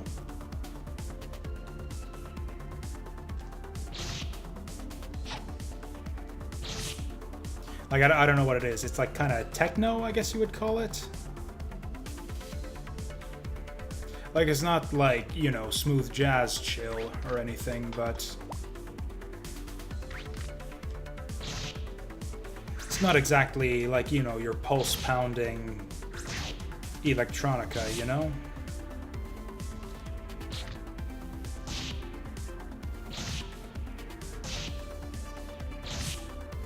Like, when I think of something that's pulse pounding and totally unsuitable for a laid-back, casual,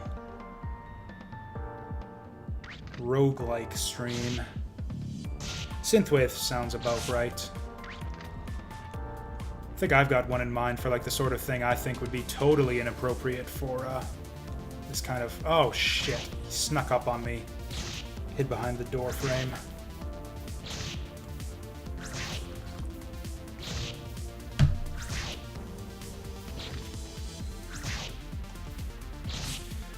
Well, that basically wipes out all my gains on the hill.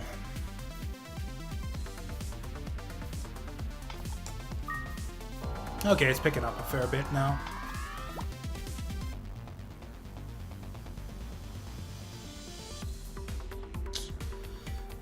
Oof. This floor is just gross. And the exit's in the opposite direction.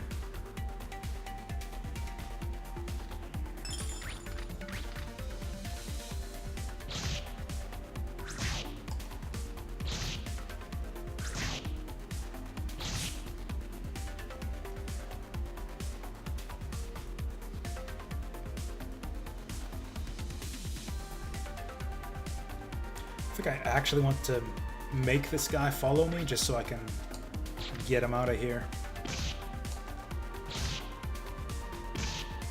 I am... Just these last two runs, I have been getting insanely unlucky with the misses. I swear, every freaking enemy encounter, it's like 2 or 3 missed attacks. And then this happened. GG. 1. 2. Oh, we live. We live.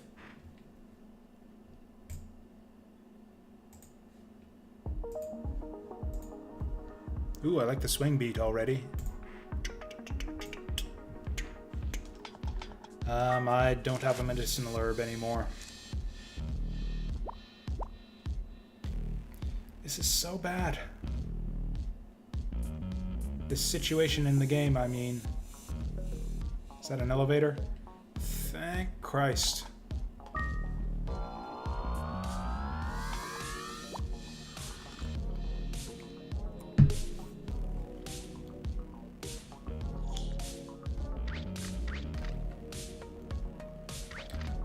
So we're gonna have to run away from this guy for like 50 turns to get our HP back. I guess we're just diving.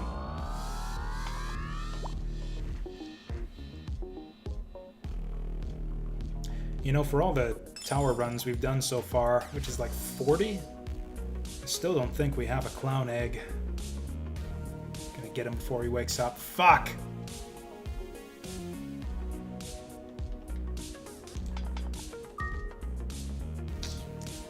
That was my fault.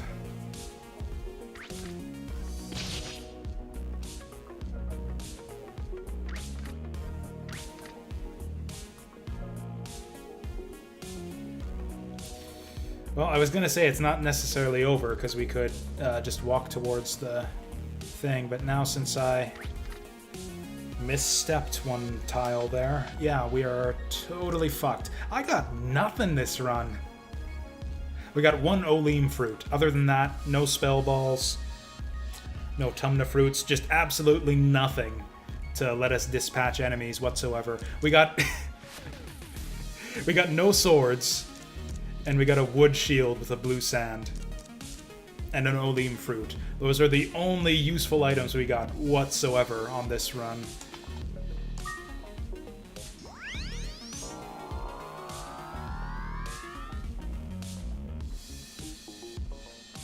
Yeah, that was maybe the worst luck I've ever seen on...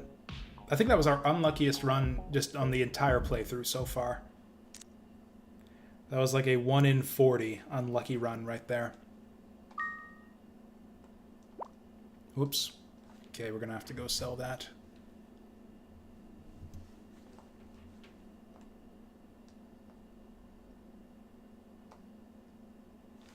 Anyways,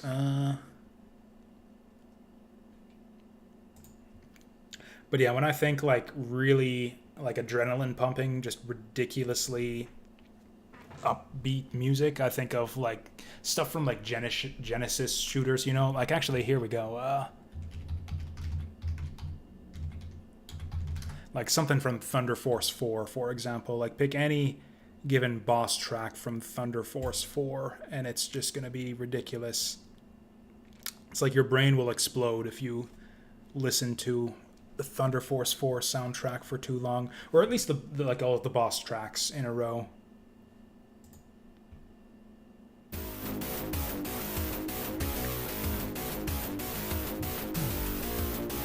I know a lot of people hate Genesis synth. I love it myself. Perfect background music for this, yeah, lovey-dovey romantic scene here too. What's that, Patty? I couldn't hear you. I'm too busy rocking out.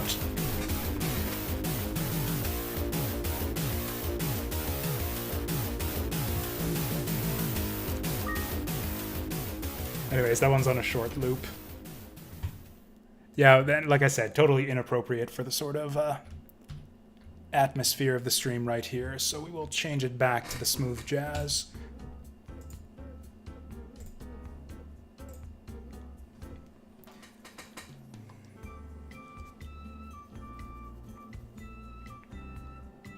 I mean, obviously, yeah, literally everything in the world is up to preference. You've got people with good preference and people with bad preference. That's the way it works. And those on the good half prefer Genesis synth. I forgot to save last time. I said I was gonna save after the town roundabout, but I didn't.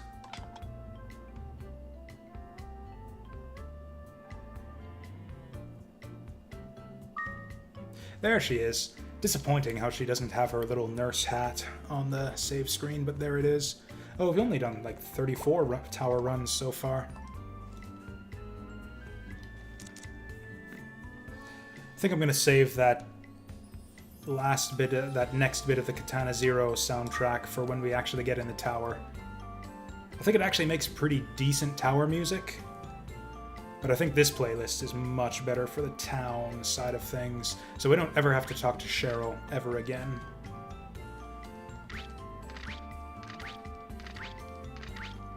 I'm gonna see if I can jump on top of Selfie's house again. Nice! Awesome, I'm the king of the world now. I really wish that the camera would pan up to show my awesomeness, but oh well.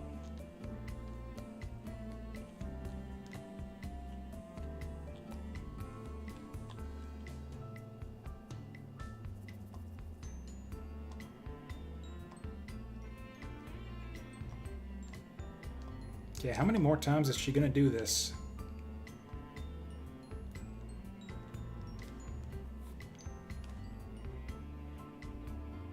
Oh yeah. So Honey Pop 2 is actually coming out soon? I wouldn't say that I exactly enjoyed the original Honey Pop, but it was addicting and I played a reasonable amount of it. I don't know what else they do with that game, or I guess if you just completely change the puzzle mechanics and put a different type of puzzle as the main attraction. Oh, the entire stream's done. I'm not seeing any dropped frames at all, so maybe it's just you. I can still see you in chat there.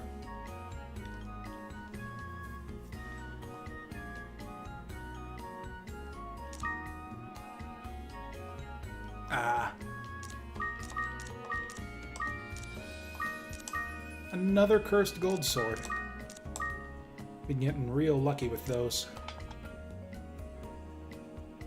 That's actually more lucrative than the previous tower run that went just very slightly longer than this one.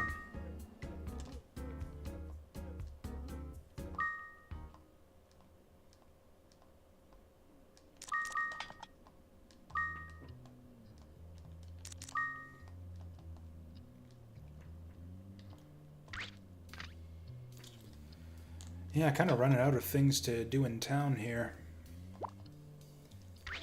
We are slowly closing in on that 100,000 gold threshold for the casino, at least.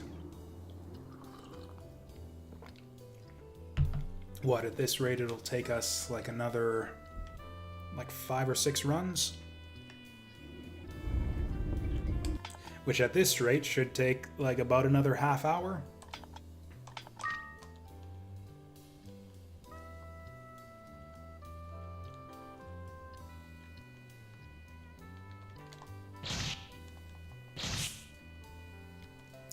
I think the main reason the runs are going so poorly tonight is just that I've stopped playing smart. No, it mainly comes down to monster eggs. On the last run I didn't get any, and on the 2 runs before that I refused to use them.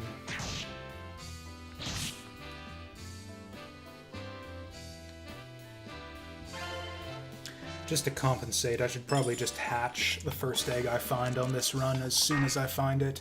Well, fuck me. Feel like I might as well reset this run, except I don't have a wind crystal yet.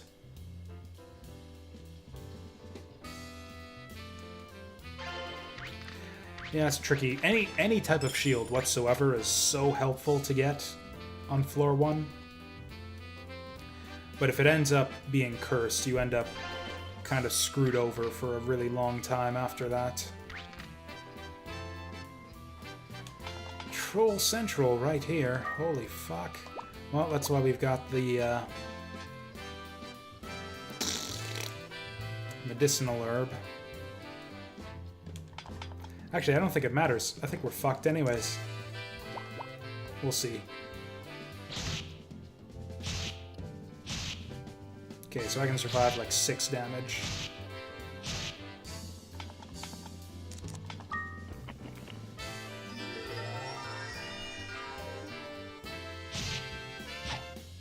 Hey, that was the stroke of luck we needed. And there's the level up, and I get a ton of extra HP. Can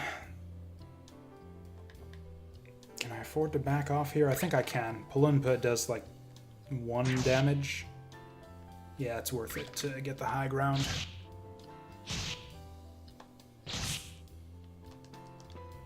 Beauty. We can just get the hell out of here now. Why did I do that?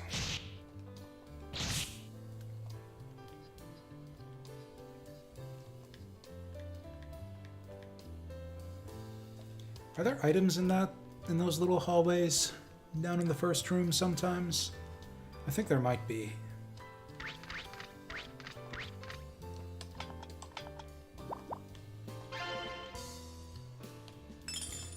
I guess as unlucky as we've been getting with the good tower survival items, we've been getting equally lucky with the big money items.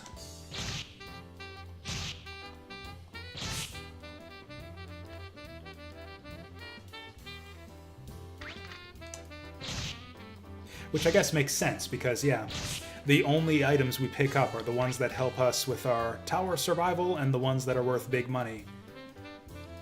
Ergo, if we are not picking up tower survival items, then we are picking up nothing but money items.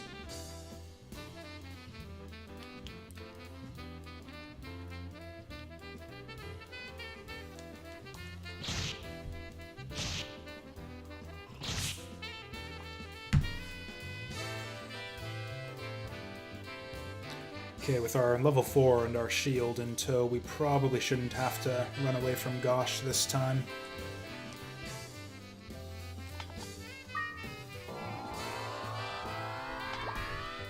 I wonder if this is going to be another cursed gold sword. We got cursed gold swords on like the last 2 or 3 runs.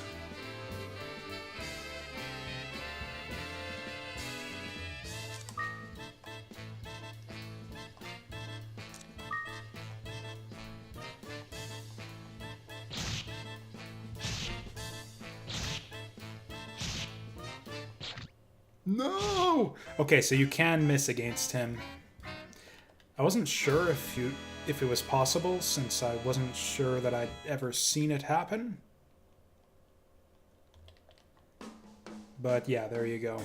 Oh, there's no passageway back here. This was all for nothing.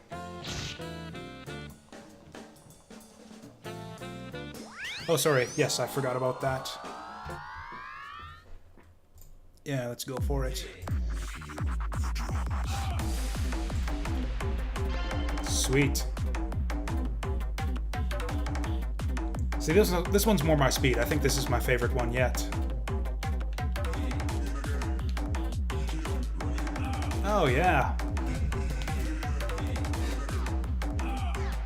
Actually, we might as well sit back and heal.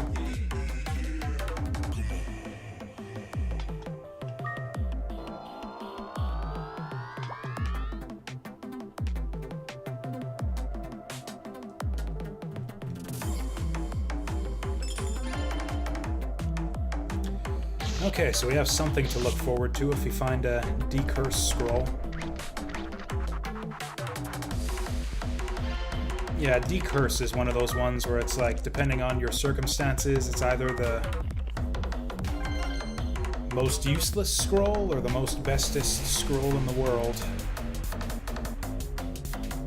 This actually seems a bit loud. I think I'll turn it down a bit. What have I done? I thought that was a pit there.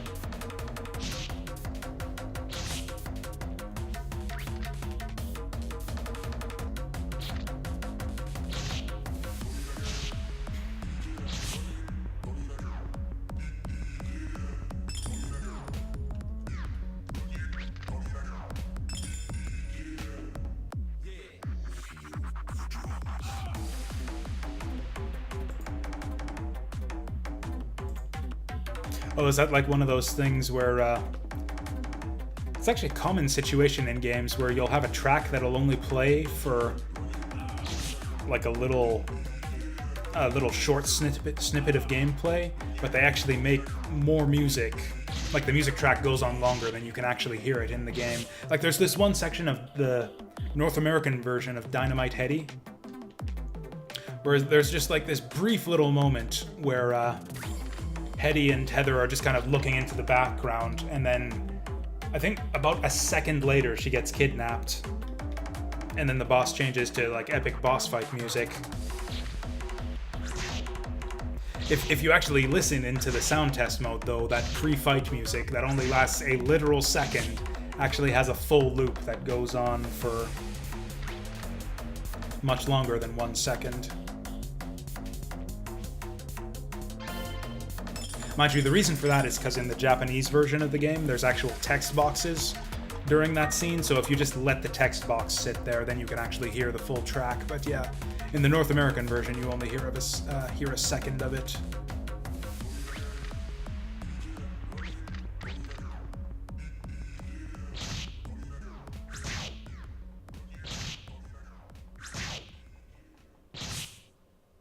Oh, really? I thought that was an awesome track.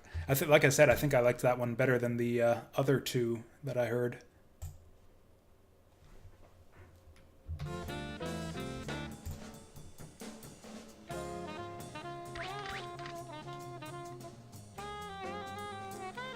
So this is a tiny, shitty little floor here.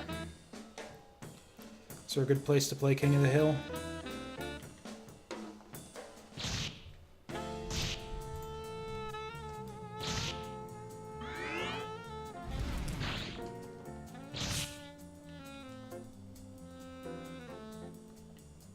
Actually, yeah, we can just sit in this hole and then vacate it whenever an enemy shows up.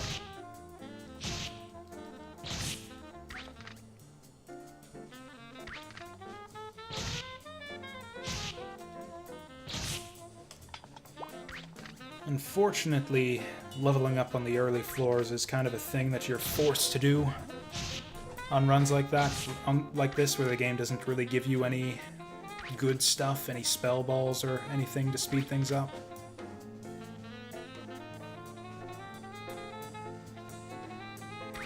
Okay, I don't know what happened to him last time, but this time he's going for it.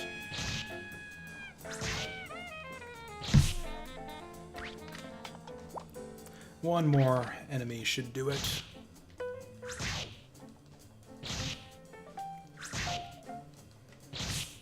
And we out. Actually, we're not quite yet. I'm going to sit around and heal, and then we're out.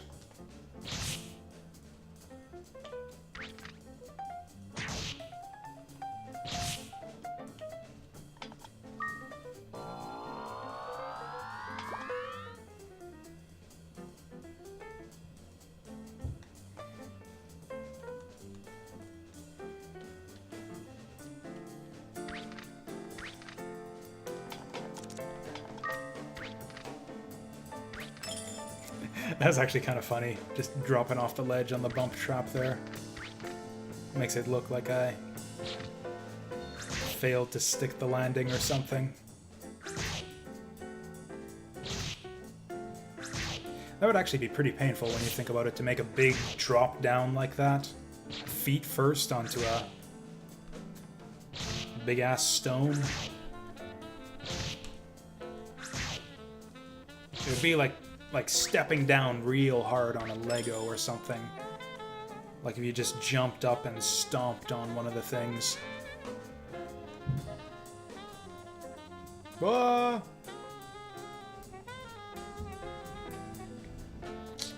Oh, for fuck's sake. We're fine. We got medicinal herbs.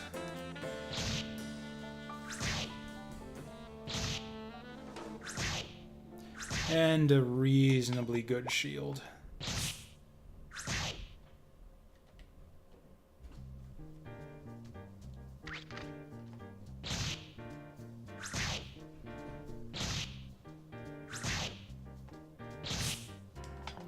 I'm just gonna eat the thing now. There's no way that that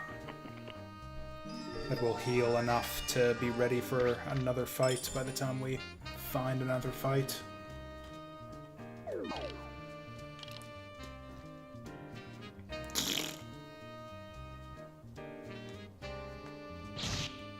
Hey there, Remiko. Yep, we're doing Azure Dreams again. I decided to hold off on finishing up Shining Force 3 until we do our regularly scheduled stream on Thursday. Because, yeah, my work schedule is all messed up for this week. Sort of. Basically, I'm working regular hours, like 10:30 to 5 every day. So I only have the evenings to stream, which is not usually when people are used to me streaming. So we're going to wait till we get a regularly scheduled stream to finish the good old SF3. Or I think I might do some Shining Force 3 tomorrow night, just because I've probably still got a lot of grinding to do to be ready for the final fight. So I'll probably stream like a couple hours of Shining Force 3 tomorrow evening, just to get some of the grinding out of the way, and then we'll be more or less ready to do the final fight for Thursday. Oh, hey, good job. I'm actually glad you were able to figure that out. Yeah, I know it took me a while to get everything set up myself. I think it took me... I didn't sit down and do it all in one continuous session. Like, I think I spent, like, maybe 30 minutes to an hour for, like, 3 or 4 days in a row trying to figure everything out. It was probably a good 4 hours or so by the time I got it set up over the course of about 4 days. Totally worth it, though, and now, even apart from the, 130 hours of gameplay I'll have gotten from Shining Force 3, I'm also ready to stream any other Saturn game I want to play now.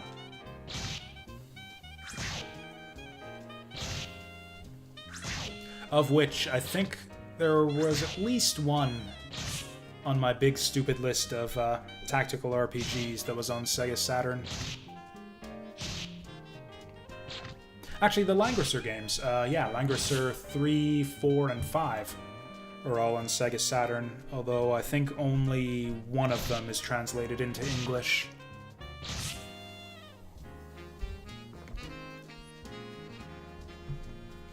Yeah, that was the trickiest part for me. Was I didn't understand why. I downloaded the game and I didn't understand why it wasn't working, and it was really frustrating. I tried a whole bunch of different emulators and stuff, different settings, and eventually I found a random forum post somewhere that said, "Oh, by the way, this emulator is really fussy about which ROM dumps it'll actually accept. So try a bunch of different sites to find a good one." And sure enough, that was the problem. Oh yeah, I messed around with the BIOS at some point too. At some point I forgot the BIOS, because that's a thing you need to have for certain consoles.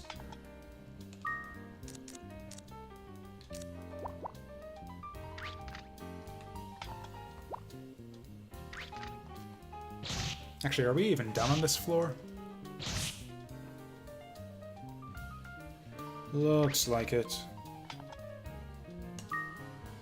I mean, yeah, you need good dumps, but the problem is I don't know how to distinguish a good dump from a bad dump. It's like you go to the ROM site and it's just called, like, Shining Force 3 brackets J version 003 or some nonsense. And then you try the next two sites and it's, oh hey, we got another one of these. Is it just me or is this the biggest one yet? Or are they all just a standard size? Looks like we got some good stuff on here, at least. I think I saw another couple spell balls. Though we are gonna have to work for them. What happens if I Holy Bell? I think I tried that once before and it just doesn't work.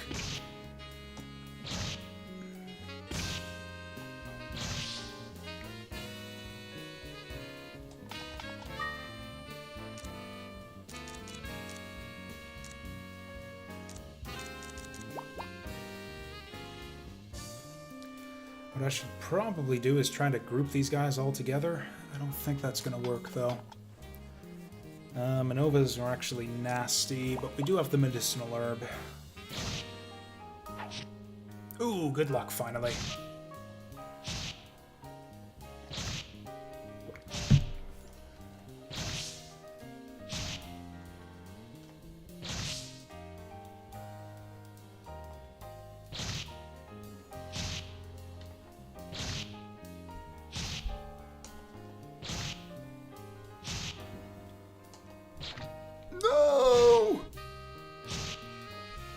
Okay, that might have ruined us.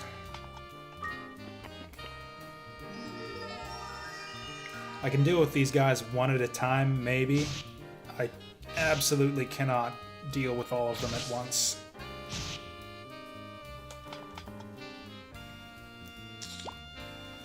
Okay, I think here's what we do. We'll Ice Rock here to keep the flame from moving in on us. That just blocks him off entirely. He's going to waste all of his turns going for that thing. Now the balloon's going to waste about half of his turns also. Then what we can do is we can just kind of camp this thing out until it goes away.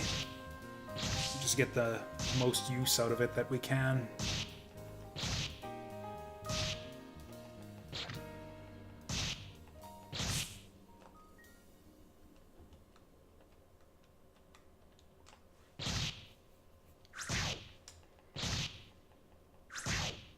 Oh, you know what? I never thought of this, but it makes perfect sense. The Ice Rock must have the water type, which is why it's taken more damage from the Cyclone there.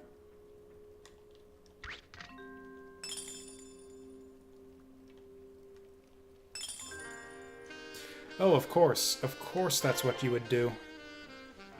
Honestly, I think it's probably quicker to just download another dump and see if that one works.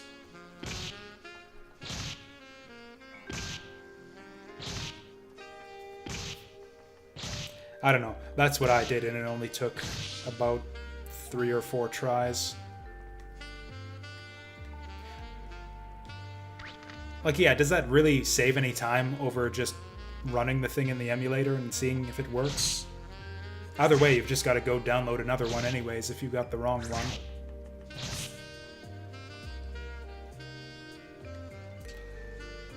We got an uncommonly large number of items on this floor, even for a giant open room.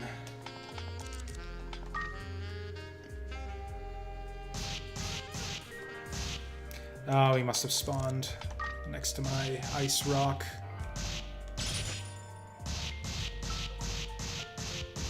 Okay, so like if you're not sure if it's the dump that's the problem. That makes sense. Okay, this is going to be bad times for me once those guys get up here. Oh, we got this giant pit here. I guess I can see elevations on my map. Okay, so even if I don't get the benefit of ice rock, I've got the benefit of the high ground.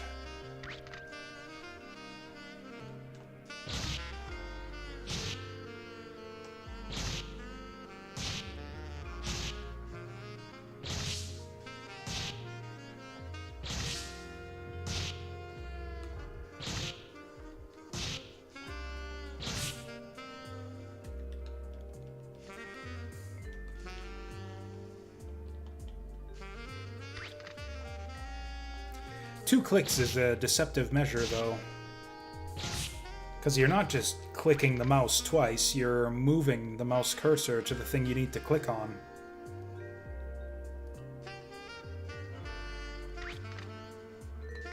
Like, I can click once, move the cursor to another thing, and click again in about the same time that I can type in Shining Force 3 into Google. Although I guess I gotta go move the mouse and click on a thing anyways. So yeah, maybe it about evens out. And then move the mouse again to click the download, and then again to click through all the ads, because emulator sites.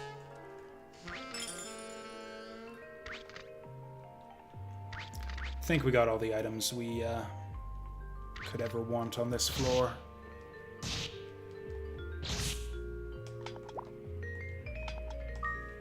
Okay, so we actually got a lot of good stuff now, and this run is suddenly viable, although still no eggs. Yeah, I shouldn't say that just yet. Really, we're going to need eggs for this run to truly achieve any sort of potential.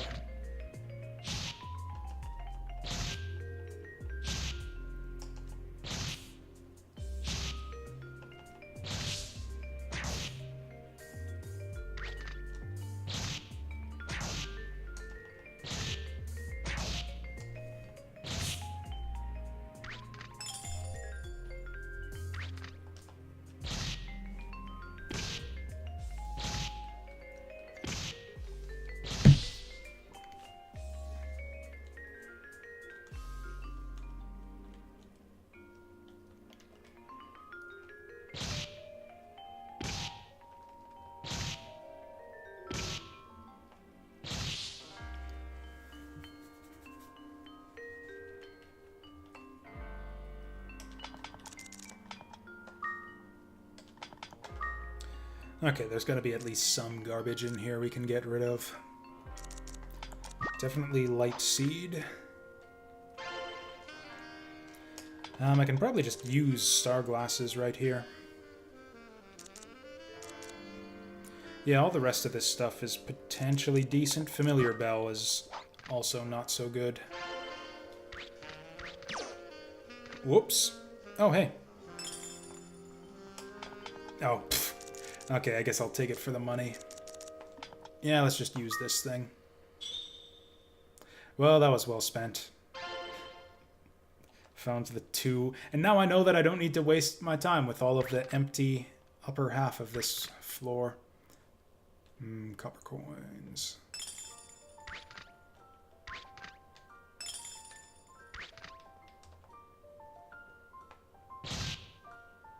Oh god, why am I missing so much health?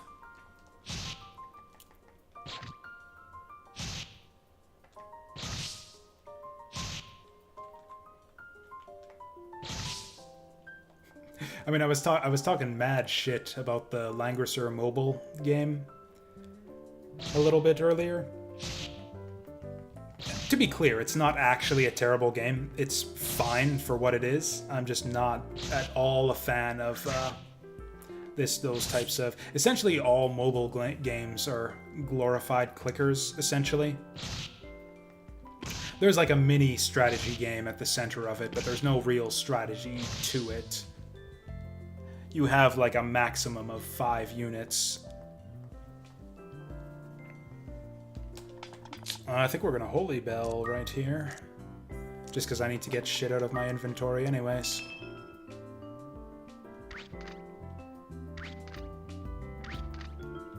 Like, there is a basic...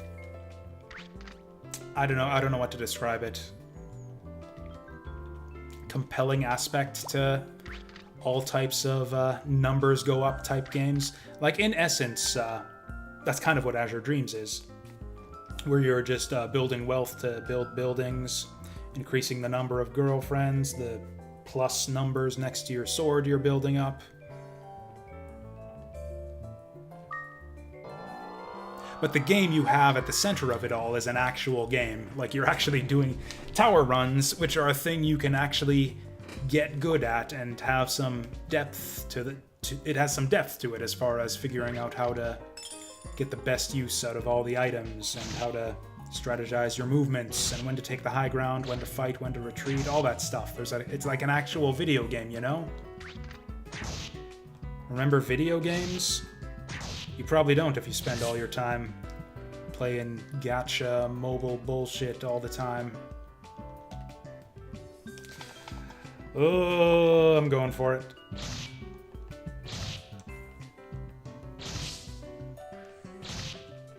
For once, this actually kind of worked out for me.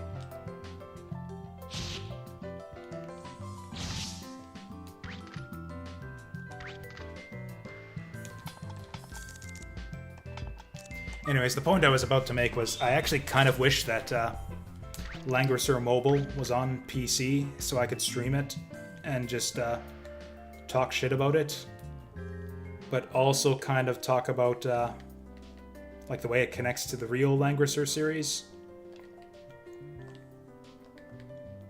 And it actually wouldn't be too hard to set up. I'm pretty sure you can get like mobile phone emulators in your directly in your browser. I just don't know how easy it is to play actual games in them.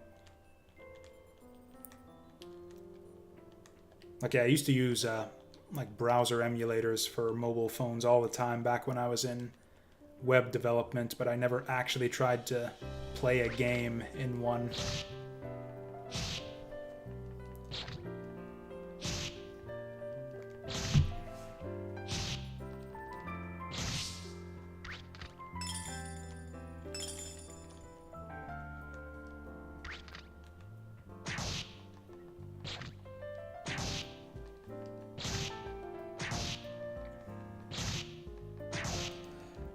Yeah, I have no idea what determines your hit or miss rates in this game, but it seems like bullshit.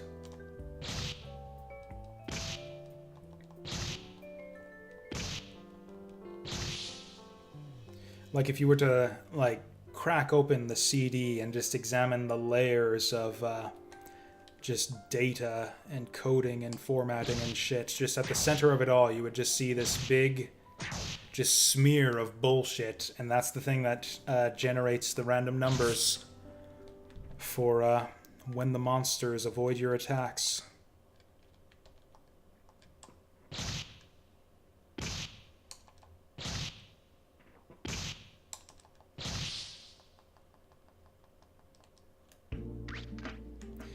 Man, I've got too many plans for things that I want to show off on stream here, and Shining Force is just this gigantic roadblock in the middle of all of it. I've been playing that game for pretty much all year. I think I started Shining Force 2 back in February, and it's been nothing but Shining Force since then.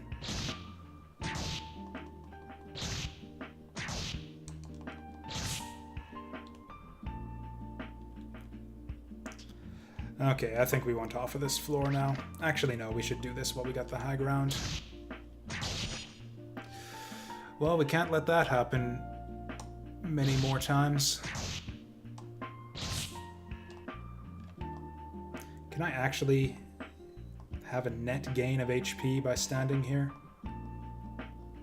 Okay, I can actually see him coming, so we can cut our losses and head on out of here.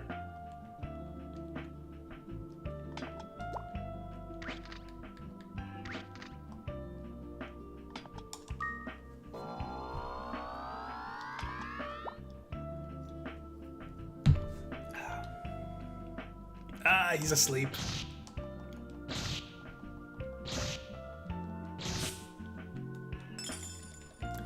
So we got no Monster Egg and no Fireball. Oh, we do have a Monster Egg. What the hell am I doing?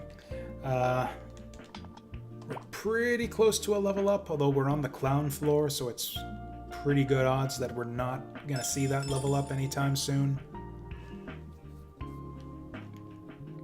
I'm going to wait and see if I can actually get that level up. And if I get low downed, I'll just hatch the egg. What is Leva again? Garbage.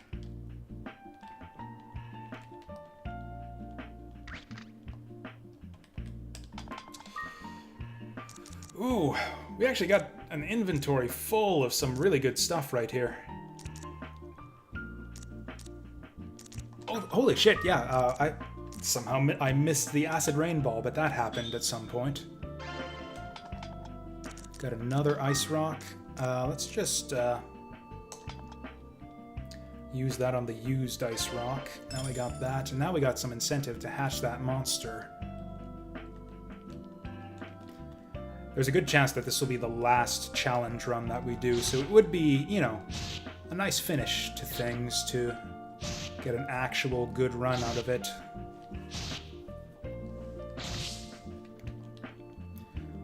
So I'll check out that Genesis sound in just a minute here. I'm gonna wait till this track reaches the end here. Incidentally, does anyone recognize the music here? Will anyone admit to recognizing the music? It's actually kind of obscure.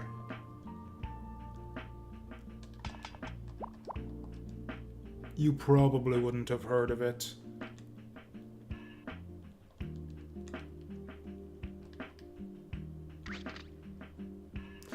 Well, fuck me. I think I'm just gonna acid rainball these guys. I'm gonna move over. Gonna let them both pop out and get me. Son of a bitch. Fuck, that ruins everything. It's lewd music, yes. That's from a game called, I think it's Yume Miru Kusuri, which I think is translated in English as a drug that makes you dream. Okay, I'm going to take 2 hits from these guys, and then we're going to acid rainball. Oh, you know what? I fucked that up. No, I didn't. Okay, this is going to kill me if this acid rain doesn't kill them all. But it should. I know water types are strong to acid rain now. But yeah, this is still... Fuck's sake.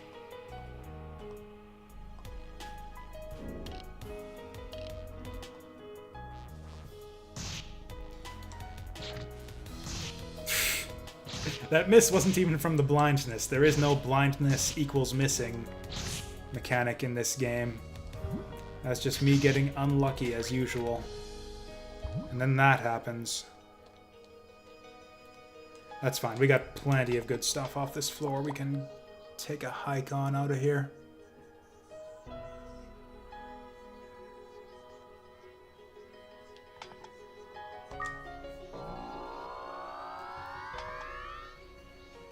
Anyways, yeah, Yume Miru Kusuri is a fucked up game, actually. I think it would be a fun... If I did the whole visual novel thing, and if those types of games were allowed on Twitch, I think it would actually be a fun one to stream. There is some...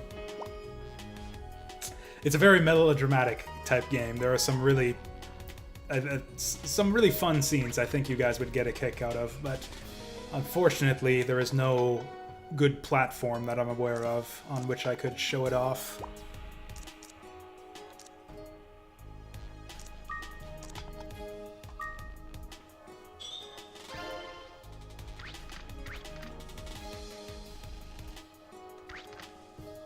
And to be clear, I'm not even talking about the sex scenes, although there is one good one of those in particular. Is that actually a thing? Do people stream eroge with commentary on Pornhub? Would I even want to do that if that's a thing? Even if that is a thing that people do, is that a thing that I would do? What kind of what kind of crowd do you get in chat over on Pornhub? Oh, that's right. Honey Pop is banned on Twitch, isn't it? I thought that was so insane when I heard that. It makes no sense. But yeah, if I remember correctly, Honey Pop is on the list of banned games on Twitch.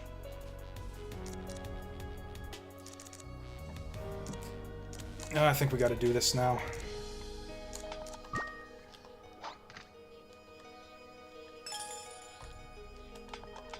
Binding's pretty good, we gotta get that. Okay, I think I gotta hatch this thing now. Yeah, we're at level 10, that's as high as we're gonna get. So we're gonna hatch the thing.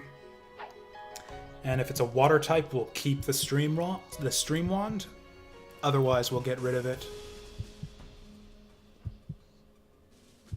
Honestly, I think there's an option in Yume Miru Kusuri to turn off the sex scenes, like to just fast forward past them.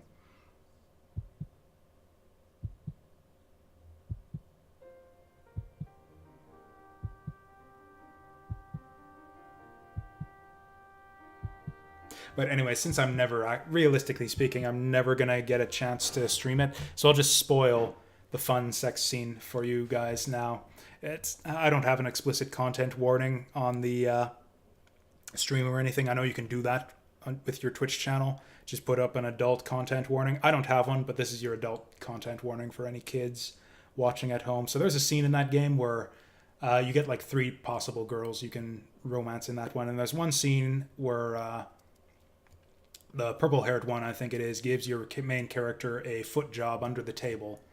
And you have 2 options during this foot job scene. You can either ejaculate or you can hold it in. And there is a right answer in that scene and a wrong answer.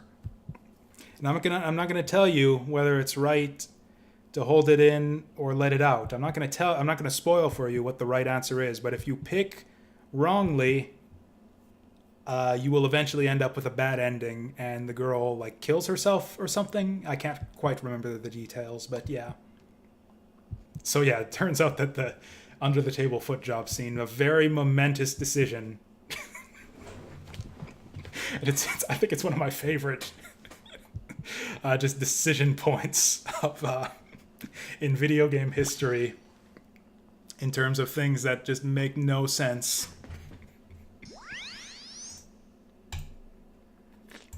Anyways.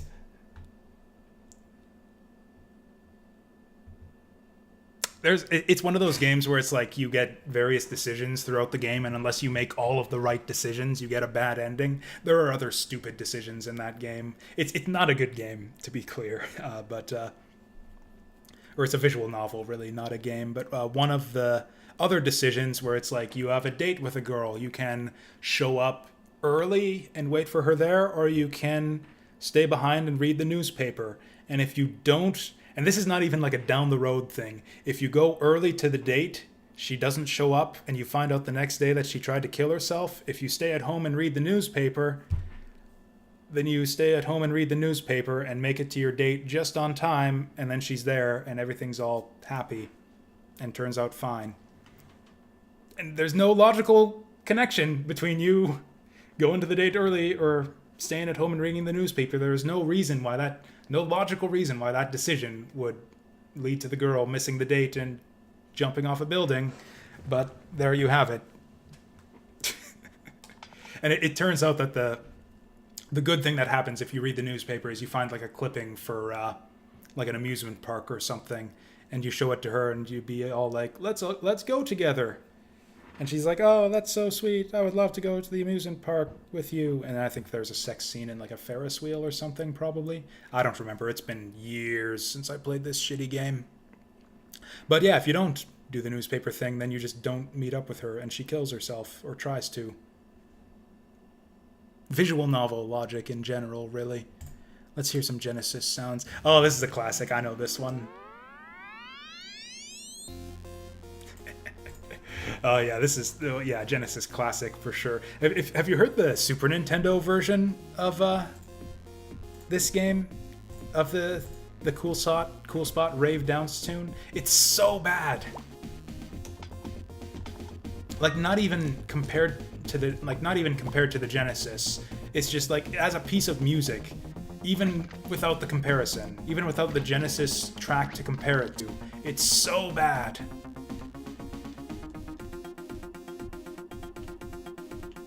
Uh-oh. Okay, we got some high ground.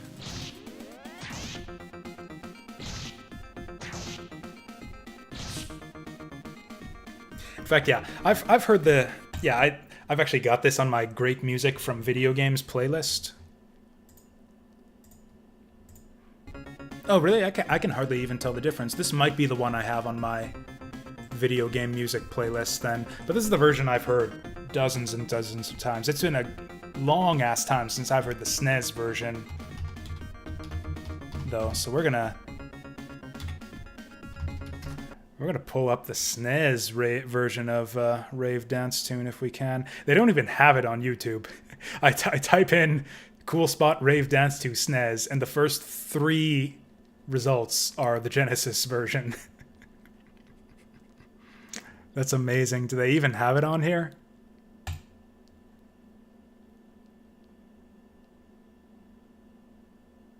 I found one, but it's not loading. Nope, that's the Genesis one. Yeah, apparently some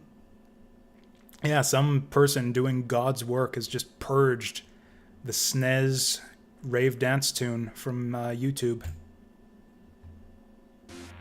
Oh no, they missed one. Here it is.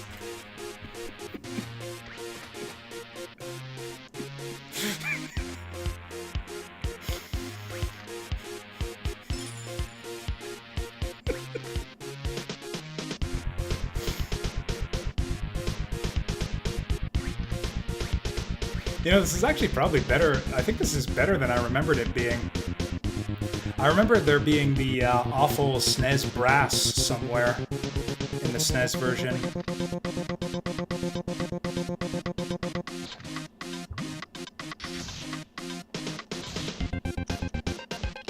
Oh, this part's actually kind of cool. I hate the backing, but the main part where it goes actually sounds pretty good.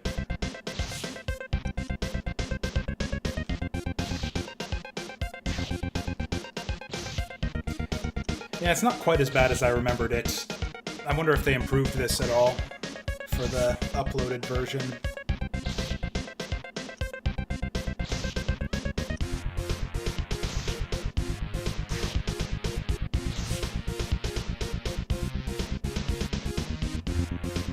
Oh shit, this thing's gonna loop for 4 minutes. Yeah, forget that.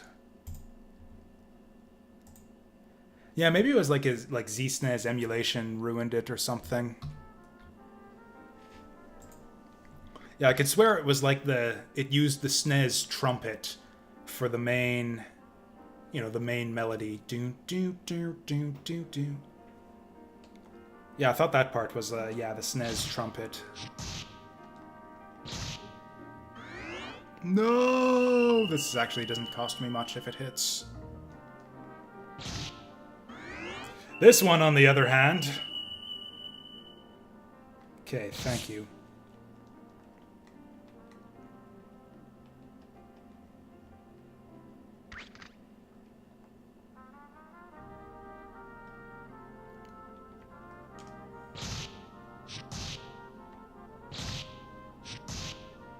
You know, I'd actually like for this guy to do some low downs. Oh, fuck! I don't have a fireball either.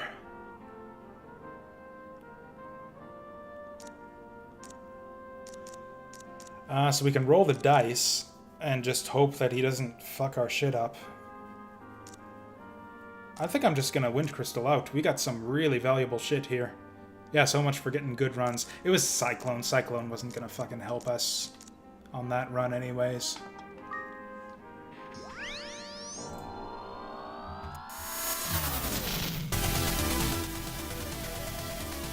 Yeah, thank you for that. You know, none of the Alien Soldier soundtrack that I've heard on YouTube sounds right to me. It sounds right in the emulator, but the YouTube ones, the balancing seems off. This one doesn't sound right either. Enhanced sound? I don't know. I don't know about that.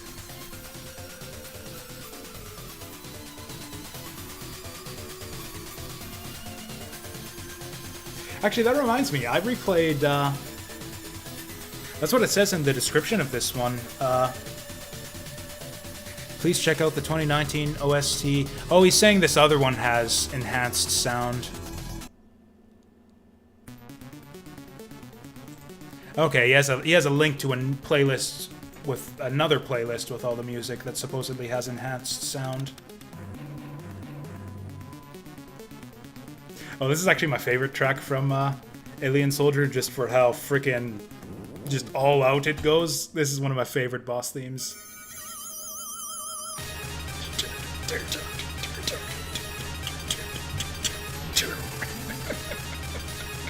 Especially this intro here. It's just ridiculous. Ah, we didn't get any cursed gold swords.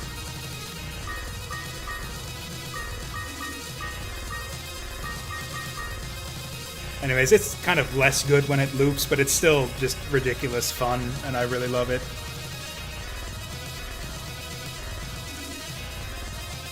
Oh, hey, they've got Zychaggers. See, the thing I always regret about this particular track is that they don't include the wolf howl at the beginning of, or not the wolf howl, the scream, you know, during the cutscene before this fight, where he's like going into Wolfman form.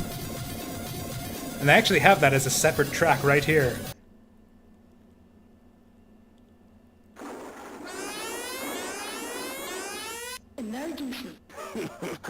Yep, there's the laugh.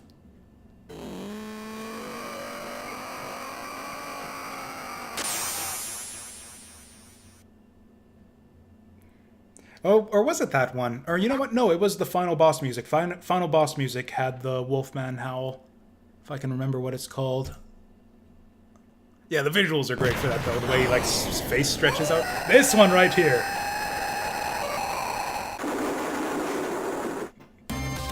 Yeah, that's like one of my favorite just voice clips from the 16-bit era, is that wolf howl at the beginning of the final boss. Anyways, we're going back to smooth jazz mode. Smooth jazz, guys. I gotta get to bed at some point tonight. I don't want to pump myself up. I think we're making a lot of money from this run.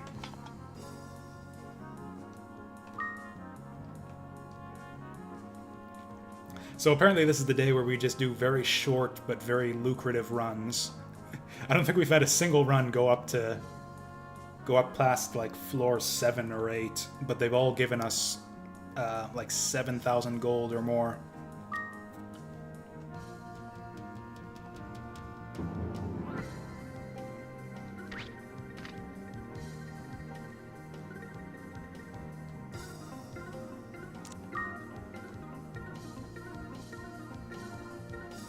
I mean, sure, you can say that to her, but I don't think you actually have the option of not going to the tower.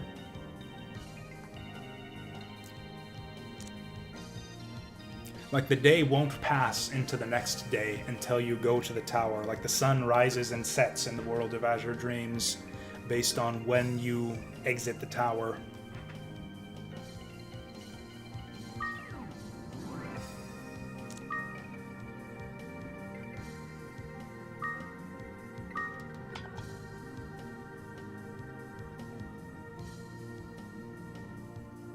Or actually, you know, the Genesis, it's mostly known for, you know, the butt rock synth and all, you know, the Thunder Force, Alien Soldier type stuff. But there's the occasional really good, like, nice, oh, there she is. There she fucking is. So this is the tricky bit where you've got to, yeah, she's stalking me now and I've got to catch her.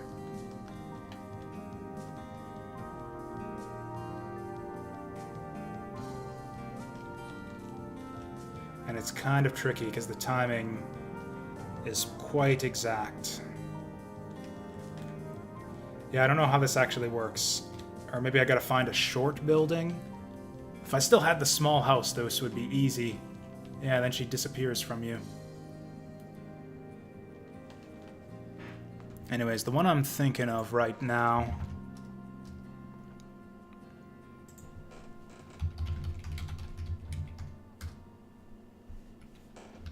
it's from Monster World. This is actually the one track from Monster World that I really, really like. Is it this one? Yeah, I like this one actually a lot.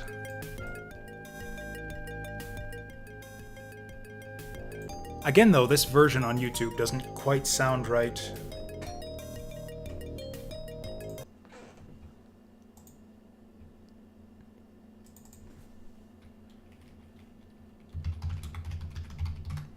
Can I find a good one?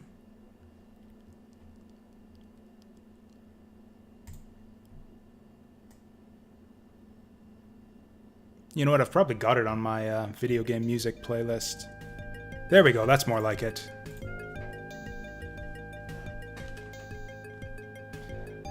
Now how am I gonna catch this creepy glasses girl? Maybe if I find a place with a fence so that she can't run away?